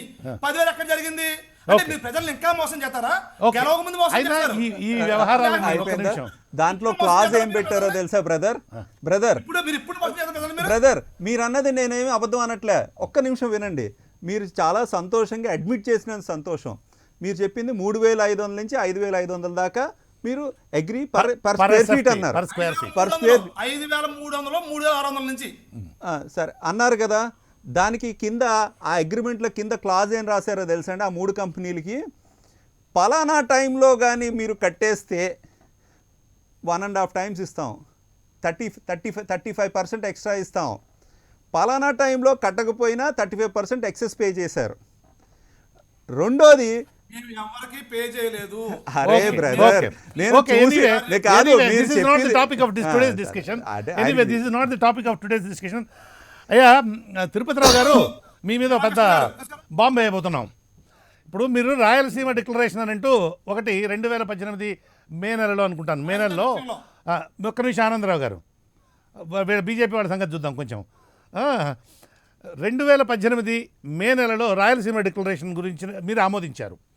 ఆ తీర్మానం డిక్లరేషన్ ప్రకారము ఇదేంటి కర్నూలులో హైకోర్టు, సచివాలయము, ప్రభుత్వానికి సంబంధించినటువంటి కొన్ని భవనాలు రాయలసీమలోని కొన్ని జిల్లాలలో, అలాగే సీఎం ముఖ్యమంత్రి నివాసం అనేటువంటిది రాయలసీమలో పెట్టాలి అనేటువంటిది ఆ తీర్మానం యొక్క సారాంశం. మళ్ళీ అమరావతి గురించి ఇట్లా మాట్లాడతారు. ఆ తీర్మానాన్ని అప్పుడే మర్చిపోయినారా? అంటే రాయలసీమ వాళ్ళకి మొండి చేయి ఇచ్చేసారా? కృష్ణమోహన్ గారు, ఆ, ముందుగా నేను మా సోదరులు ఆనందరావు గారు, వారు ఇప్పుడు మేము ముగ్గురు ఎప్పుడో శాసనసభ్యులు అవ్వాల్సిన వాళ్ళం. ఆయన ఆల్రెడీ అయిపోయినటువంటి వ్యక్తి, శాసనసభల్లో చట్టసభల్లో 5-6 సంవత్సరాల అనుభవం ఉన్నటువంటి వ్యక్తి. ఆయన కూడా గాబరా పడిపోతున్నారు. మేము గాబరా పడ్డామంటే ఒక అర్థం ఉంది, ఆనందరావు గారు సోదరులు గాబరా పడకూడదు, వాళ్ళకి అనుభవం ఉంది, ఆల్రెడీ శాసనసభ్యులు అయిపోయారు. అలాగే మీరు ఇప్పుడు అడిగినటువంటి ఈ బాంబు ఏదో అనేసి అంటే అదేదో కృష్ణమోహన్ గారి స్థాయిలో ఉంటుందని ఊహించానండి. నేను అంత ప్రిపేర్ అయ్యాను, బట్ ఆ స్థాయిలో ఈ బాంబు పేలదు సార్. అంటే అది ఆనందరావు గారిని ఆపాలంటే నాకు అలా చెప్పక తప్పలేదు సార్. బాగా ప్రిపేర్ అయ్యాను, చాలా ఆనందపడ్డాను. ఎందుకంటే కృష్ణమోహన్ గారి స్థాయిలో బాంబు వస్తుంది, సరే నేను దాన్ని ఎలా పేల్చాలా ఏంటనేసి అంటే అది ఏమంత పేల. ఎందుకంటే రాయలసీమ డిక్లరేషన్ పార్టీ చేసినటువంటిది కాదు. ఫస్ట్ ఆఫ్ ఆల్ గుర్తుపెట్టుకోండి, అది రాయలసీమలో ఉన్నటువంటి నాయకులు కూర్చొని వాళ్ళు అక్కడ డిక్లరేషన్ చేసి రాష్ట్ర పార్టీకి ఇచ్చినటువంటి డిక్లరేషన్ మాత్రమే. రాష్ట్ర పార్టీ గాని రాష్ట్ర అధ్యక్షుడు గాని అక్కడ కూర్చొని చేసినటువంటి డిక్లరేషన్ కాదు. ఇంకో విషయం కూడా మీకు చెప్తాను. అదే సందర్భంలో మేము ఉత్తరాంధ్రలో విజయనగరంలో మా 3 జిల్లాల వాళ్ళం కూడా నా బోటి నాయకులు అందరం కూర్చొని మేము ఉత్తరాంధ్ర డిక్లరేషన్ కూడా చేశాం. కాకపోతే ఉత్తరాంధ్రకి రాజధాని అడగలే. ఈవేళ మా వైసీపీ సోదరులకి అది ఉపయోగపడుందేమో, అడగలేదు.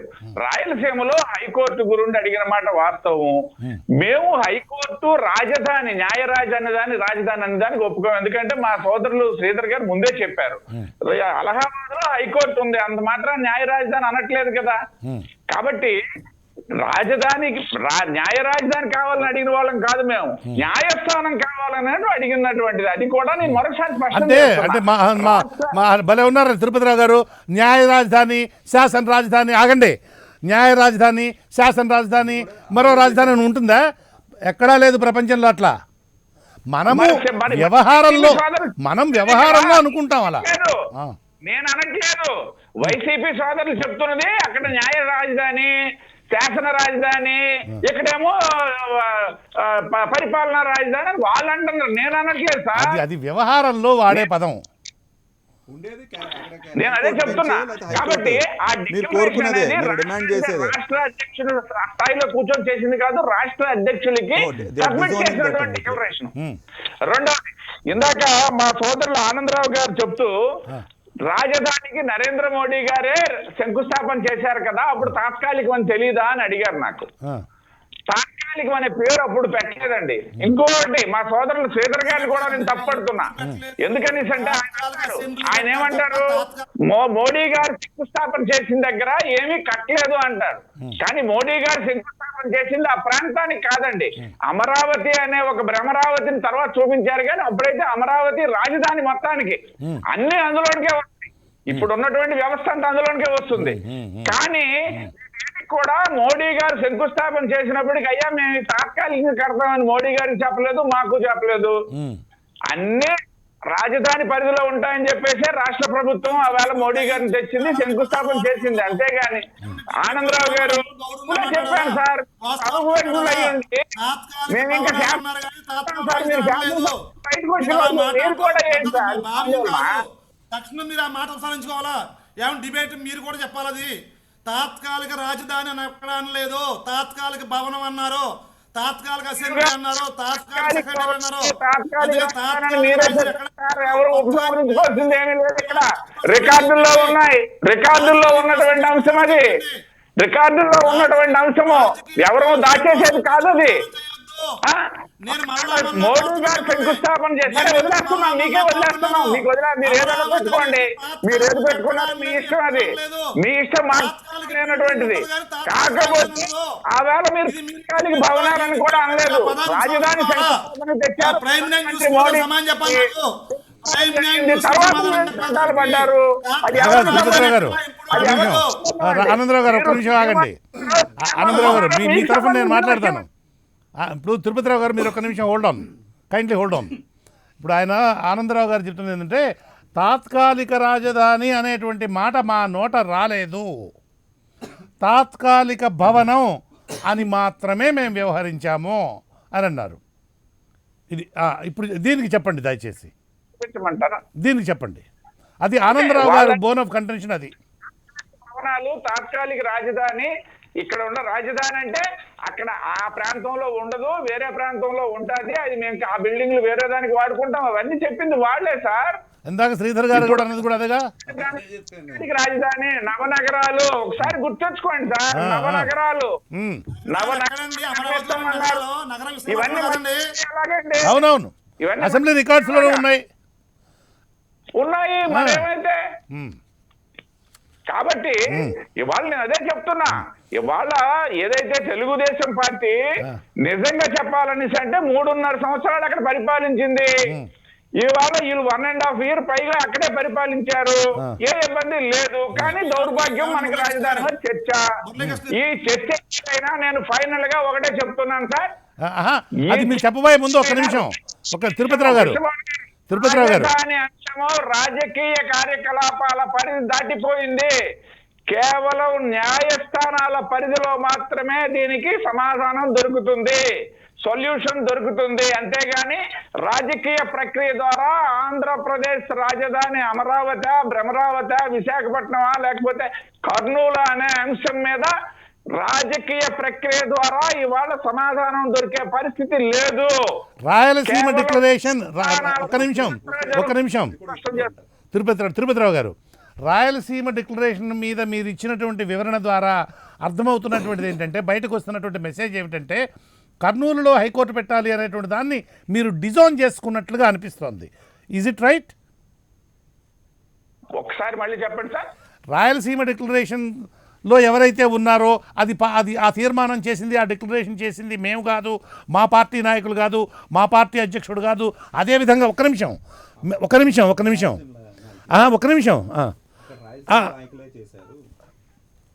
అంటే మీరు ఏమైనా దాన్ని డిజైన్ చేసుకుంటున్నారా? మా నాయకులమే చేసాం. అర్థం చేసుకోండి, రాష్ట్ర పార్టీ కాదు, రాష్ట్ర పార్టీ రాష్ట్ర అధ్యక్షుని ఆధ్వర్యంలో ఉన్నటువంటి కమిటీలు రాయలసీమలో మా నాయకులే చేశారు. మా నాయకులు చేసి రాష్ట్ర పార్టీకి సబ్మిట్ చేశారు. దాన్ని ఇప్పుడు డిజైన్ చేసుకుంటున్నారా? దాన్ని డిజైన్ చేసుకుంటున్నారా? ఓన్ చేస్తున్నారు, డిజైన్ దాన్ని ఓన్ చేసుకుంటున్నారా? మేమేం చేసుకోవట్లేదు. రాజధాని న్యాయస్థానం ఏదైతే హైకోర్టు వెళ్ళడం వలన మేమేమి తప్పు పట్టట్లేదు, అది న్యాయ రాజధాని కాదు అని చెప్తున్నాం. మేము దాన్ని ఏమి డినై చేయట్లేదు, దయచేసి అర్థం చేసుకోండి. దానికి న్యాయ రాజధాని అవ్వదు, న్యాయస్థానం అక్కడ ఉండొచ్చు అనే విషయంలో మాకేం ఇబ్బందులు లేవని మేము మరోసారి స్పష్టం చేస్తున్నాం. అవునవునవునవును. ఒక్క నిమిషం తిరుపతిరావు గారు. మేడం యశస్వి గారు, ఈ పురంధరేశ్వర్ గారు మాట్లాడుతూ మా దగ్గర నుంచి ఒకళ్ళ తర్వాత ఒకళ్ళు వెళ్ళిపోతున్నారు, వాళ్ళమైనటువంటి కారణాలతో వాళ్ళు వెళ్ళిపోతున్నారు. మొదట తెలుగుదేశం పోయింది, ఆ తర్వాత శివసేన పోయింది, ఆ తర్వాత ఇదేంటి ఈ రాష్ట్రీయ లోక్ సమతా పార్టీ అనేటువంటిది వెళ్ళింది. వీళ్ళు ఒకళ్ళ తర్వాత ఒకళ్ళు వెళ్ళిపోతూ ఉన్నారు మా దగ్గర నుంచి, అవి వాళ్ళ కారణాలతోనే వెళ్ళిపోతున్నారు అని చెప్తున్నాయి. లేటెస్ట్గా అకాలీ శిరోమణి అకాలీదళ్ కూడా వెళ్ళిపోయింది. వాళ్ళ పార్టీ తరఫున మంత్రిగా ఉన్నటువంటి సిమ్రంజిత్ కౌర్ కూడా పార్టీకి మంత్రి పదవికి రాజీనామా చేసి వాళ్ళు కేంద్రం నుంచి వెళ్ళిపోయారు. అంటే ఈ విధమైన అంటే బీజేపీ అనేటువంటిది అంటే ఎన్డీఏ అనేది ఆల్మోస్ట్ పేరుకి ఎన్డీఏ తప్ప ఎన్డీఏలో ఉన్నటువంటి భాగస్వామ్య పక్షాలన్నీ కూడా బయటకు వెళ్ళిపోతున్నటువంటి వైనం కనపడుతోంది. సరే, కొత్త వాళ్ళు ఏమైనా ఇందులో చేరుతున్నారా అంటే ఏదో వైసీపీ ఉత్సాహం చూపిస్తుంది, కానీ ఇంకా దాని తాలూకు ఛాయలు ఏవి కూడా కనపట్టలేదు. దీన్ని ఎలా అంటే బీజేపీ అనేటువంటిది మరీ ఆటోక్రటిక్గా అంటే ఒక నియంత్రిత ధోరణిలో వెళ్తున్నటువంటిది. ఎందుకంటే వ్యవసాయ బిల్లును ఆమోదించినటువంటి తీరు కనుక గమనిస్తే చాలా అప్రజాస్వామికమైనటువంటి పద్ధతిలో దాన్ని ఆమోదించారు. అది దీని మీద మీరు ఏమంటారు జనసేన తరఫున?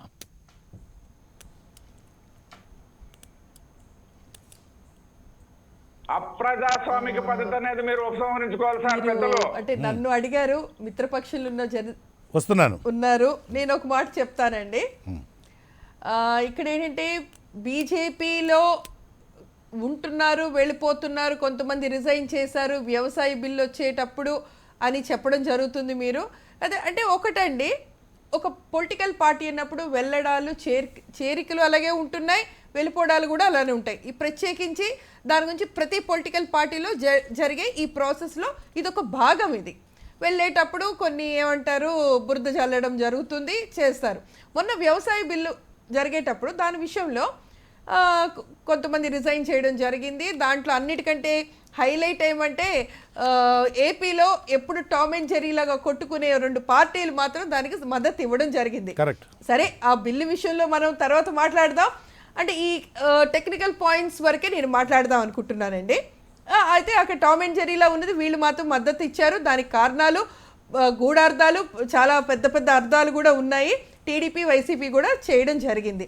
సో ప్రతిదానికి ఒక పొలిటికల్ మోటివ్గా కొన్ని పార్టీ అక్కడ రైతులకి ఒక స్వచ్ఛందంగా వాళ్ళు పండించే పంటకి ఒక రేట్ ఫిక్స్ చేయాలి అన్న ఒక దీంతో సెంట్రల్లో ఒక బిల్ పాస్ చేయడం జరిగింది. అది ఆమోదంతో యాక్ట్గా వెళ్తుంది.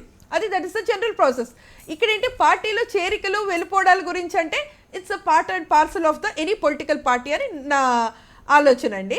ఇకపోతే నేను ఇప్పుడు మన టాపిక్లోకి మళ్ళీ నేను ఒకసారి వద్దాం అనుకుంటున్నా. ఇందాక చెప్తున్నారండి కృష్ణమోహన్ గారు, ఇప్పుడు ఎస్ఎఫ్టీ 2000 10,000 ఎంత అనేది అది డిస్ప్యూట్ కాదు.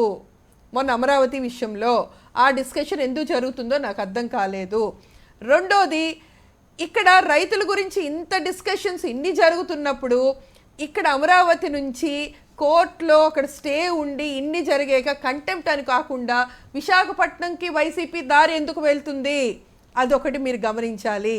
ఇవన్నీ నేను ఎందుకు చెప్తున్నానంటే మళ్ళీ we have to come to the present topic and it's a burning topic as well. So అందుకు అత్తారింటికి దారేదన్నట్టు మేము ఎలా అంటున్నామో అదే విషయంలో ఇక్కడ విశాఖపట్నంకి ఎందుకు దారి తీస్తున్నారు వైసీపీ నాయకులు. సో దాని గురించి నేను అడుగుతా. ఇక్కడ కోర్టు అంటే దాని గురించి ఒక ఎక్స్ప్లెనేషన్ ఇస్తారండి. కంటెంప్ట్ అని ఎంత ప్రత్యేకించి కోర్టులో ఉండేటప్పుడు కూడా వీళ్ళు అక్కడ బిల్డింగ్స్ కడుతున్నారు, దానికి సంబంధించి క్యాపిటల్ షిఫ్టింగ్ అని ఇది అంటున్నారు. ఇప్పుడు 1.5 సంవత్సరం అయింది, మనకి ఏపీకి క్యాపిటల్ ఏది అని అడిగితే దానికి 3 క్యాపిటల్లు ఎక్కడ త్రిశంక స్వర్గంలో ఏలబడుతున్నాయి, 1 2 3. అంతేగాని ఇక్కడ ఏం లేదు. ఇది కోర్టులు కొట్లాట్లు ఇవన్నీ అయిన తర్వాత మనకి కనీసం ఇంకొక 1 సంవత్సరం పడుతుందండి ఇవన్నీ క్లియర్ అయ్యేసరికి క్యాపిటల్ ఏంటంటే 2 సంవత్సరాలు అయిపోయింది. అంటే మనం క్యాపిటల్ గురించి అంటే అంతకంటే విషయాలు లేవండి, అంతకంటే బర్నింగ్ టాపిక్స్ లేవండి. ఇప్పుడు ఒకవేళ టీడీపీ అజ్యూమ్ దట్ ఇప్పుడు శంకుస్థాపన చేసిన రాయి మోడీ గారు చేసిన టైంలో అలానే ఉంది అంటున్నారు. సరే అయ్యేటప్పుడు ఇది పక్కా మంచి ఆపర్చునిటీ కదండి వైసీపీకి. గట్టిగా కూర్చొని కాల్ ఫర్ రికార్డ్స్ అడగండి. ఆల్రెడీ ఒక డైరెక్షన్ ఉంది అటార్నీ జనరల్కి అడగమని. ఏంటి దేనికి ఎంత ఖర్చు పెట్టారు, ఏది ఎంత అయింది, దేనికోసం ఈ బిల్డింగ్ సంగతి ఏంటని అన్నీ అడగడం జరిగింది. కాకపోతే నాకు అంత బాధ అనిపిస్తుంది, ఇంత మంచి ఆపర్చునిటీ ఒక ఆపోజిషన్ పార్టీ టీడీపీలో ఉండేటప్పుడు ఇక్కడ వైసీపీ ఎందుకు అడగలేకపోతుంది మీరు ఏం చేశారు అని. ఇది కరెక్ట్ కోర్టుకి వీళ్ళు మెట్లెక్కించే దారి కదా, కోర్టుకి లాగండి చేయాలి. అంతేగాని కోర్టుకు లాక్కుండా వీళ్ళు ఇష్టం వచ్చినట్టు మేడం మేడం అమరావతికి తారీఖు తీసుకెళ్తున్నారు. మేడం ఆ ఆపర్చునిటీ ఏంటో నాకు Yes. మాకు అర్థం కాలేదు. Kindly explain it. నేను చెప్తానండి. ఇప్పుడు ఐ వాంట్ ఎక్స్ప్లెయిన్. ఒకటండి, ఇక్కడ అమరావతిలో రైతుల దగ్గర కొన్ని ల్యాండ్ పూలింగ్లో కొన్ని వేల ఎకరాలు తీసుకోవడం జరిగింది. వాళ్ళకి కొన్ని ప్రామిసులు చేయడం జరిగింది. ఇవన్నీ అయ్యేటప్పుడు కట్టకపోతే వాళ్ళకి ఏ విధంగా డ్యామేజ్ ఇవ్వాలని ప్రత్యేకించి పవన్ కళ్యాణ్ గారు అనడం జరిగింది. దాని గురించి ఒక కొత్తగా క్లాజ్ కూడా ఇన్కార్పొరేట్ చేయడం జరిగింది. ఇవన్నీ అయిన తర్వాత ఈ రోజు వీళ్ళు చేయనప్పుడు ఎన్ని ఫండ్స్ సెంట్రల్ నుంచి వచ్చాయి, వీళ్ళు ఎన్ని యూజ్ చేశారు, ఎన్ని కట్టారు, వీటన్నిటిని డిమాండ్ చేసే రైట్ ఇప్పుడు ప్రెసెంట్ గవర్నమెంట్కి లేదా? కోర్టుకి లాగేసి అన్ని విధాలుగా వాళ్ళ అధికారంలో ఉన్నారు. ఆ వివరాలు ఒక్క నిమిషం మేడం యశస్వి గారు, వాళ్ళు ప్రస్తుతం అధికారంలో ఉన్నారు. ఆ వివరాలన్నీ వాళ్ళకి ఆటోమేటిక్ గా వచ్చేస్తాయి. వాళ్ళు ఆ విషయం మీద ఎంక్వైరీ జరిపిస్తున్నారు. ఇవన్నీ ఉన్నాయి కదా. సారీ నేను అదే చెప్పండి. అంటే ఆ వివరాల కోసం వాళ్ళు తెలుగుదేశం పార్టీని డిమాండ్ చేయాల్సిన అవసరం లేదు. మనం అంత హాస్యాస్పదంగా తీసుకోవాల్సిన అవసరం లేదు. అట్లా కాదు మేడం, నా ఉద్దేశం ఏంటంటే అదే అంటున్నానండి. మీరు డిమాండ్ చేయాల్సిన అవసరం, దానికి జరిగిన లీగల్ ప్రాసెస్ లో అయ్యేటప్పుడు చెప్పండి. ఫైన్ మేడం, అంటే ఇది ఒక ఆపర్చునిటీ అని నేను ఎందుకు అంటున్నానంటే, వీళ్ళని ప్రూవ్ చేయడానికి as TDP government has fail to and has cheated the public అని చెప్పడానికి అన్ని విధాలుగా ఇది ఆపర్చునిటీగా యూజ్ చేసుకొని, ఈ ఆపర్చునిటీ అంటే పబ్లిక్ని చీట్ చేస్తే వాళ్ళని ప్లాట్ఫామ్ మీద తీసుకురండి. అంతేగాని ఇక్కడ ఏదో ఒక క్యాస్ట్కి దీనికి పెట్టేసి ప్లాట్ఫామ్ ఇక్కడ ఏదో అయ్యింది ల్యాండ్ పూలింగ్లో, ఇక్కడ ఇన్సైడర్ ట్రేడింగ్ జరిగింది అని చెప్పి వీళ్ళు ఇక్కడ ఒక నెపం పెట్టుకొని వీళ్ళు అమరావతి నుంచి విశాఖపట్నం వెళ్తున్నారు. ఇక్కడ వాళ్ళకేం మోటివ్ ఉంది? That is what I want to say. ఇక్కడ వీళ్ళు ఏదైతే స్టాంప్ వేశారో టీడీపీకి, వీళ్ళు వైసీపీ కూడా చేస్తుంది అదే కదా. విశాఖపట్నం వెళ్తున్నారు. That's right madam, that's right. అమరావతిని ఎందుకు షిఫ్ట్ చేద్దాం అనుకుంటున్నారు? ఒక నిమిషం మేడం, ఒక నిమిషం మేడం.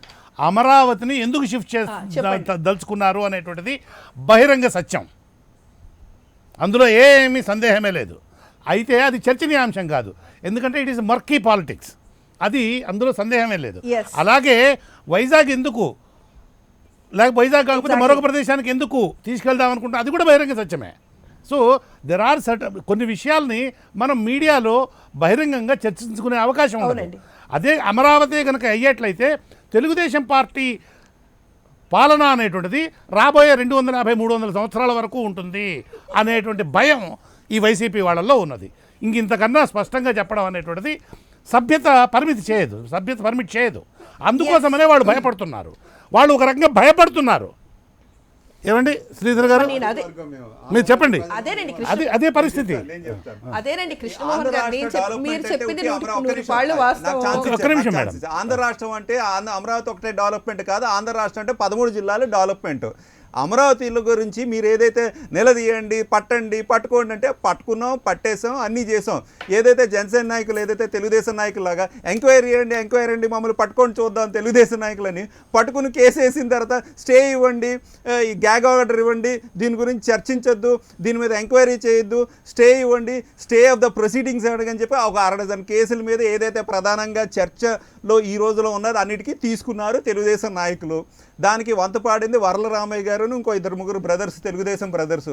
ఒక పక్కేమో డిమాండ్ చేస్తారు వేయండి అని. ఒక 6 నెలలు పట్టింది మేము ఎంక్వైరీ చేసి కాగితాలన్నీ తీసుకునేది. ఫ్లోర్ ఆఫ్ ద అసెంబ్లీలో చెప్పే ఇన్సైడర్ ట్రేడింగ్ అన్నది అది రిపోర్ట్తో పాటు సబ్మిట్ చేయడం జరిగింది. అది కోర్టు స్టడీ చేసిన తర్వాత లెట్ దెమ్ డిసైడ్. ప్రధానంగా విశాఖపట్నంకి వెళ్ళారు లేదా కర్నూలుకి వెళ్ళారంటే ఆంధ్ర రాష్ట్ర డెవలప్మెంట్కి కట్టుబడి ఉన్నాం. మేము 11 ప్రదేశాల్లో హార్బర్లు స్టార్ట్ చేస్తున్నాం. అంటే అమరావతి దగ్గర, విశాఖపట్నం అదే విజయవాడ దగ్గర ఒక చిన్న బోట్లు వెళ్తున్నాయి కాబట్టి హార్బర్లు కట్టద్దా, లేదా విశాఖపట్నం ఒక గెస్ట్ హౌస్ కట్టద్దా?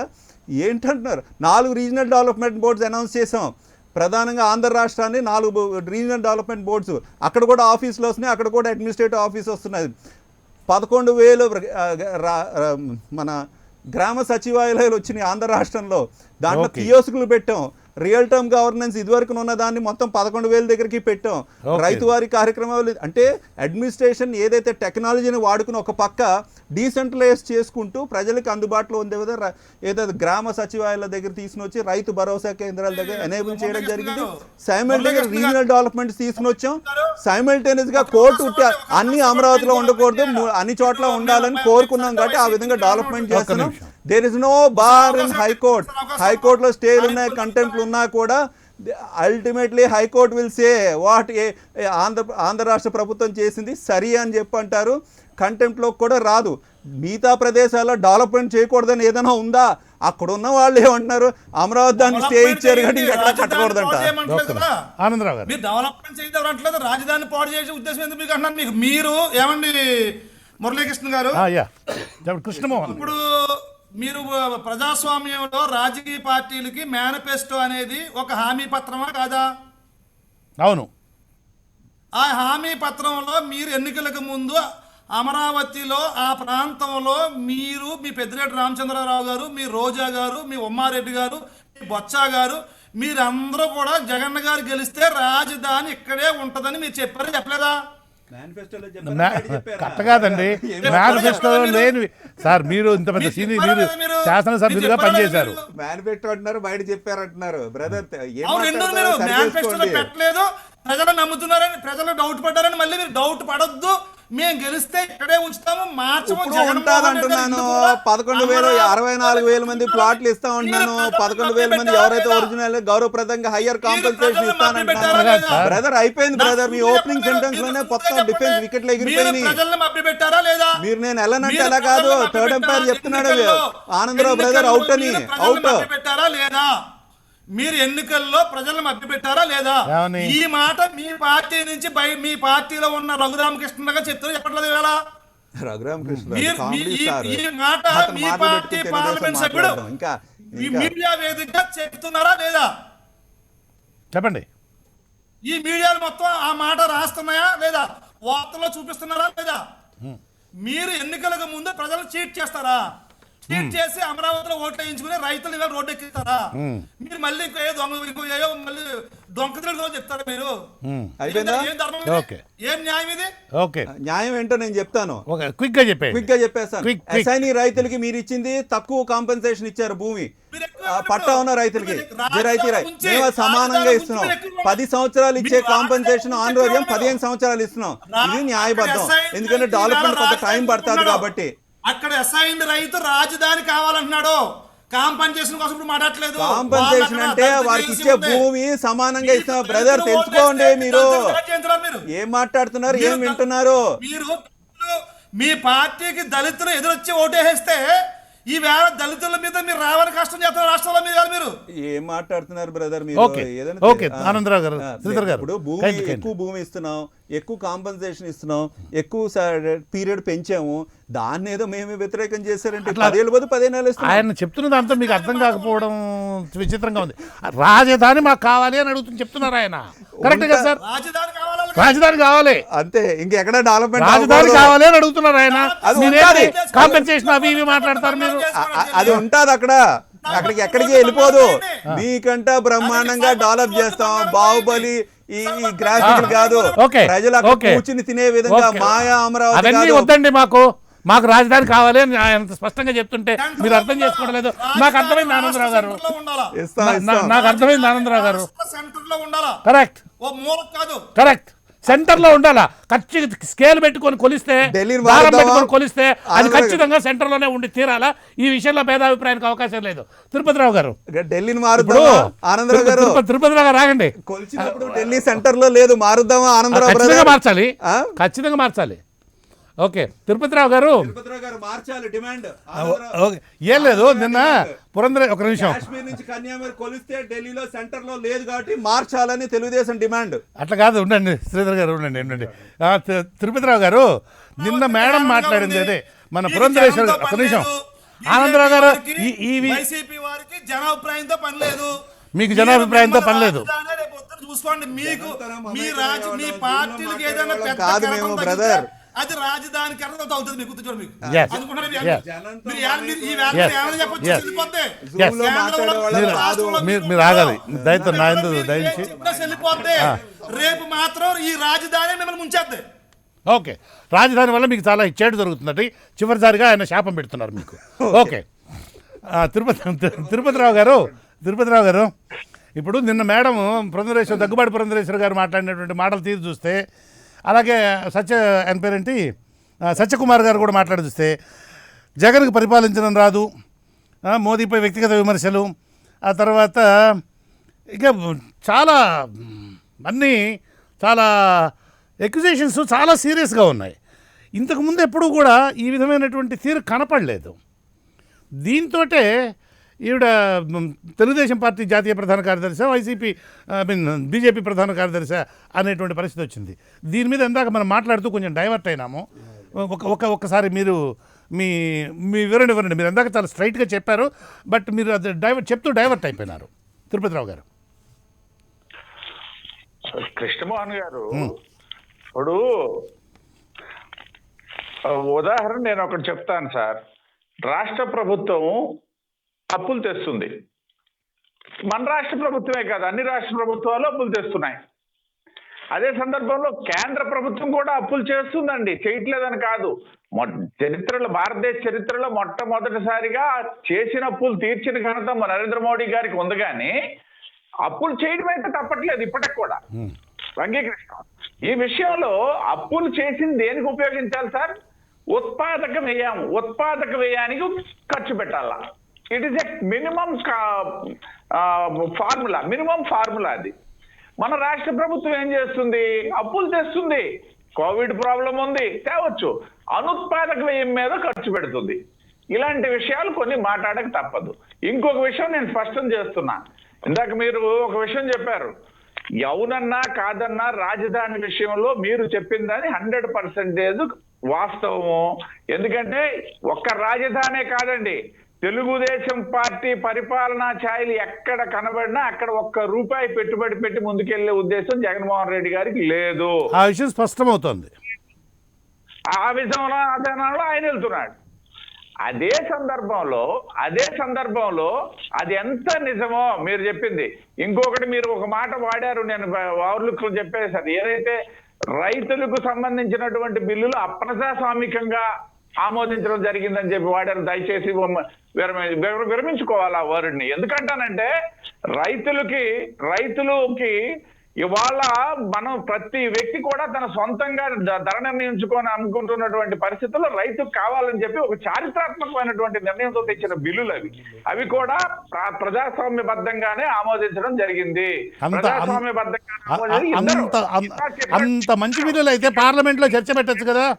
అంత మంచి బిల్లులు అయితే పార్లమెంట్లో చర్చ పెట్టచ్చు, మీ ఎన్డీఏ భాగస్వాములతో మాట్లాడొచ్చు. మిగతా వాళ్ళందరూ ఇప్పుడు వైసీపీ వాళ్ళు రెడీగా ఉన్నారు, టీడీపీ వాళ్ళు రెడీగా ఉన్నారు, అందరితోటి చర్చించవచ్చు కదా. దాంట్లో లోపాలుంటే సవరించవచ్చు కదా. సార్ ఏం జరిగిందో మీకు తెలుసు, నాకు తెలుసు సార్. మురళీకృష్ణ గారు ఇంకొక విషయం నేను స్పష్టం చేస్తున్నా. ఏదో ఆనందరావు గారు ఏదో డౌట్ వస్తున్నారు. మురళీకృష్ణ గారు, భారతదేశ చరిత్రలో వ్యవసాయ బిల్లు ఆమోదించిన దాని నిరసనగా వ్యవసాయ మంత్రి ఎక్కడైనా రాజీనామా చేసి ఉందా ఎప్పుడైనా? మన ఆంధ్రప్రదేశ్ బిల్లును కూడా, ఆంధ్రప్రదేశ్ విభజన బిల్లును కూడా ఇంతకన్నా దారుణంగానే చేశారులేండి. ఓకే, అమ్మో మామూలు కాదు. టీవీ ప్రత్యక్ష ప్రసారాలు నిలిపివేసి మన సోదరులు బీజేపీ వాళ్ళు కూడా కాంగ్రెస్ వాళ్ళ కొమ్ము కాశారు.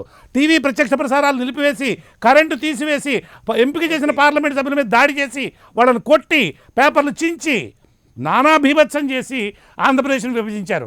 ఈ రోజున ఒక్క నిమిషం తిరుపతిరావు గారు,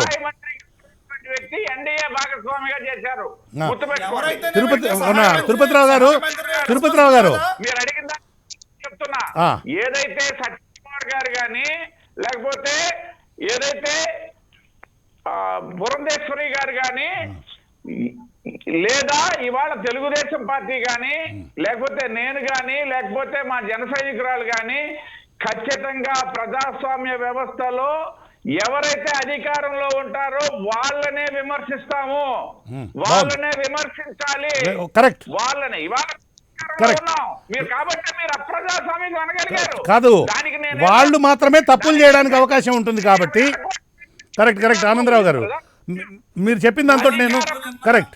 ఒక్క నిమిషం. కోవిడ్ మీద కోవిడ్ మీద కూడా ప్రశ్నించారు తప్పిస్తే ఆ. వాళ్ళు తెలుగుదేశం పార్టీ ప్రశ్నిస్తుంది కదా, తెలుగుదేశం పార్టీ కూడా ప్రశ్నిస్తుంది కదా. అలాగే తెలుగుదేశం పార్టీ వాళ్ళు భారతీయ జనతా పార్టీ వాళ్ళ కింద లెక్క. తెలుగుదేశం ప్రశ్నిస్తుంది కదా, అదే తెలుగుదేశం వాళ్ళు భారతీయ జనతా పార్టీ. ఇప్పుడు సోదరులు మాజీ శాసనసభ్యులు ఉన్నారు, ఆయన రేపు మా పార్టీలో చేరిపోతారని చెప్పి అనుకోవాలా? కాబట్టి ఇలాంటి వ్యాఖ్యలు కరెక్ట్ కాదు. అధికార పక్షాన్ని విమర్శించేది ప్రతి ఒక్కరూ విమర్శిస్తారు, స్వీకరించాల్సిన బాధ్యత కూడా మన మీద ఉంది. మేము కేంద్రంలో అధికారంలో ఉన్నాం, మీరు విమర్శించేటప్పుడు సద్విమర్శలు చేయాలా. మేము అదే చేశాము అంతే తప్పిస్తే ఇక్కడ ఏదో తెలుగుదేశం జాతీయ ప్రధాన కార్యదర్శి, తెలుగుదేశం పార్టీ జాతీయ ప్రధాన కార్యదర్శి ఉన్నాడు, వాళ్ళ నాయకుడే ఉన్నాడు, మాకెక్కడిస్తారు వాళ్ళు ఏదో అధ్యక్షులు ఇస్తారు, రాష్ట్ర అధ్యక్షులు ఎవరికి మా జిల్లాకి ఇస్తారని తెలుస్తుంది. ఏ పని పాట లేనటువంటి అధ్యక్షులు తప్పిస్తే మాకెందుకు ఇస్తారండి? కాబట్టి ఇది మేము ఏకీభవించము. ఏదైతే రాష్ట్ర ప్రభుత్వం చేస్తున్నటువంటి తప్పిదాలను మాట్లాడినంత మాత్రానే వాళ్ళు ఏదో తెలుగుదేశంకి అంతపాడుతున్నారు అన్నటువంటి అభిప్రాయాన్ని వ్యక్తం చేయడం ఏదైతే ఉందో అది సరైనది కాదు. అదే సందర్భంలో అధికార పక్షం స్వీకరించాలా. ఏదైతే విజయసాయి రెడ్డి గారు చేసినటువంటి వ్యాఖ్యలు ఈ కులంతో కూడుకున్నటువంటి గతంలో జగన్మోహన్ రెడ్డి గారు ఎప్పుడు ప్రెస్ మీట్ పెట్టిన వ్యక్తి అదే విధంగా మాట్లాడారు. ఇవాళ ఈయన కూడా అదే మాట్లాడిన విషయాన్ని మేము తీవ్రంగా ఖండిస్తున్నాం. అది సరైనటువంటి పద్ధతి కాదని చెప్పి మీ ద్వారా తెలియజేస్తాం. థ్యాంక్ యూ ఆనందరావు గారు. క్విక్ వీఆర్ కమింగ్, మనం సమయం అయిపోవస్తుంది. మీ క్విక్ రియాక్షన్ చెప్పండి. మీరు మన ప్రధానంగా చర్చ వేళ రాజధాని మీద, రాజధానికి శివరామకృష్ణన్ కమిషన్ ఏర్పాటు చేసింది కేంద్రము. ఆ శివరామకృష్ణన్ కమిషన్ సుమారు 4728 మంది అభిప్రాయాలు అందరికి తెలుసు సార్. అందులో 2200 మంది ఆ గుంటూరు విజయవాడ మధ్యలో రాజధాని కోరుకున్నారు. తెలుసు సార్. అంటే ఏ కమిషన్ అయితే ఆ రోజు బీజేపీ పురమాయించిందో ఆ కమిషన్ రిపోర్ట్ ప్రకారంగా, ఆ సూచనల ప్రకారంగా ఆ ప్రాంతంలో రాజధాని పెడితే దాని మీద అసెంబ్లీలో జగన్మోహన్ రెడ్డి గారు ప్రతిపక్ష నాయకుడిగా నేను కూడా ఇక్కడ సమర్థిస్తున్నాను ఏకగ్రీవంగా. ఆనందరావు గారు చిన్న మాట, జగన్మోహన్ నాకు మొన్ననే సమర్థించిన తర్వాత ఎన్నికలు వచ్చినాయి. ఎన్నికల్లో కూడా అదే విజయవాడ ప్రాంతంలో ఆ వైసీపీ ఎమ్మెల్యే గెలవడం కారణం ఈ నాయకులు రాజధాని మారదు, జగన్మోహన్ రెడ్డి గారు ఇల్లు ఇక్కడే కట్టుకున్నారు, మీరు పుకార్లు నమ్మొద్దు, మేము గెలిచినా ఇక్కడే ఉంటుందని చెప్పి ప్రజలను మోసం చేశారు ఈ వైసీపీ వాళ్ళు. బీజేపీ వారేమో రాజధానికి ఇవ్వాల్సిన డబ్బులు ఇవ్వకుండా, రాజధానికి మంజూరు చేసి ప్రత్యేక హోదా ఇవ్వకుండా రాష్ట్ర అభివృద్ధికి వాళ్ళు విఘాతం కలిగిస్తే ఈ వైసీపీ ఏమో ఈ ప్రజలను మోసం చేసి చీటింగ్ చేసి ఈ వేళ అధికారం వచ్చిన తర్వాత సొంత పైచానికి పోతున్నారు. వీళ్ళిద్దరిని ప్రజలు గుర్తిస్తారు. పోతే తాత్కాలికంగా ప్రజలు బాధపడతారేమో గానీ ఖచ్చితంగా ప్రజాస్వామ్యంలో ప్రజలు తగిన విధంగానే ఏ పార్టీకైనా మోసం చేస్తే ఊరుకోరు చూస్తూను. ఓకే, ఒక్క మాట నేను చిట్ట చివరిలో ఒక మాట చెప్పేస్తాను, ఆగాలి. ఈరోజు ఉదయమే ఎవరో స్నేహితులు కలిసి జగన్మోహన్ రెడ్డి ప్రభుత్వానికి కొంచెం దగ్గరగా ఉన్నాయని అనుకుంటాను, జగన్మోహన్ రెడ్డి అవసరమైతే ఆఫ్రికాలో అయినా ఆంధ్రప్రదేశ్ క్యాపిటల్ పెడతాడు కానీ అమరావతిలో మాత్రం పెట్టడాయా అని అంటూ ఉన్నాడు అనమాట. సరే వదిలిపెట్టండి. మేడం, మీ కన్క్లూడింగ్ రిమార్క్స్ చెప్పండి. యశస్వి గారు. ఏముందండి, పచ్చు కాబర్ల వాడికి లోకం అంతా పచ్చగా కనబడుతుంది అంటారు కదా. అంతకుముందు మాకు జనసేనకి ఏదో టీడీపీతో అన్నారు, ఇప్పుడు బీజేపీ అంటే బీజేపీతో అన్నారు. అంటే మొత్తానికి ఏకాకి అయిపోయాడు. పార్టీలు వాళ్ళకి ఒక ఇన్సెక్యూరిటీ వచ్చేసిందేమో, భయం వస్తుంది. ఇప్పుడు ఏంటంటే అందరూ ఒకటి అయిపోయారు, మేమేమైపోతామని భయం ఉంది.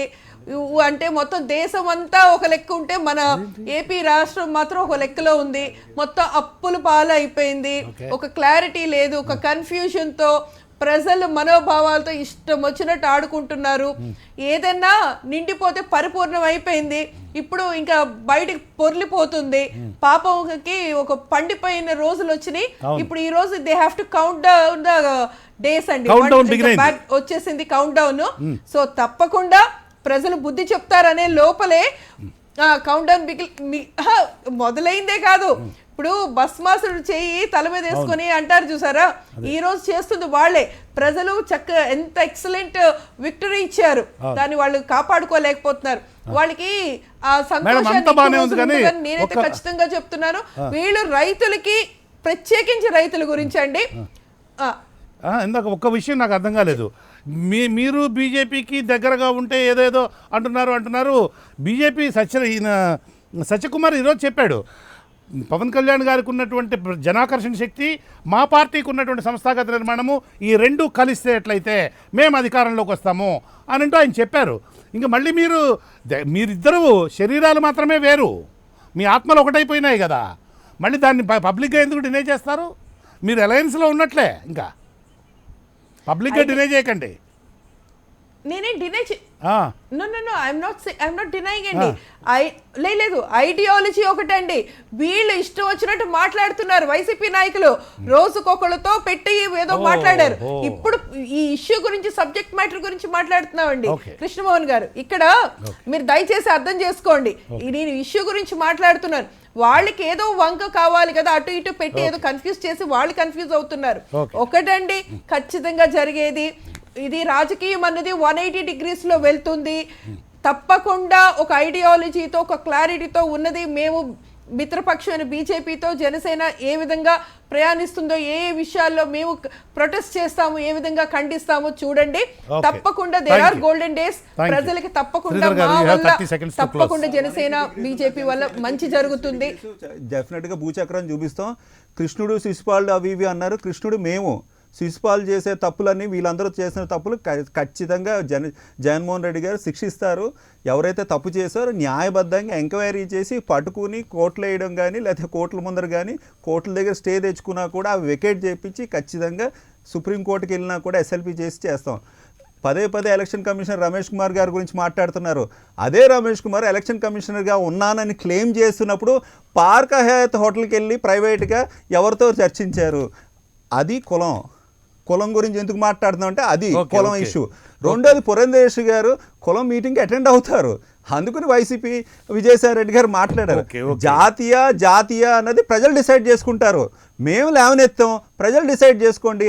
ఆవిడని మాట్లాడిన మాటలు అమరావతి రైతులతో మాట్లాడింది ఆన్లైన్ చూపించమంటే చూస్తాను ఆవిడ ఏ విధంగా మాట్లాడారు. బీజేపీ స్టాండ్ వ్యతిరేకంగా ఆ రోజు మాట్లాడారు.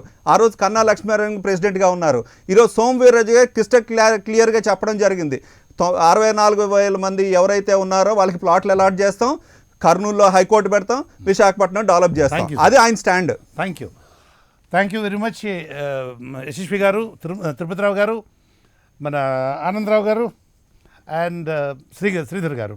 థ్యాంక్ యూ వెరీ మచ్ ఈరోజు చర్చా కార్యక్రమంలో పాల్గొన్నందుకు. ఇది ఈరోజు స్ట్రైట్ టాక్ చర్చా కార్యక్రమం. Thank you.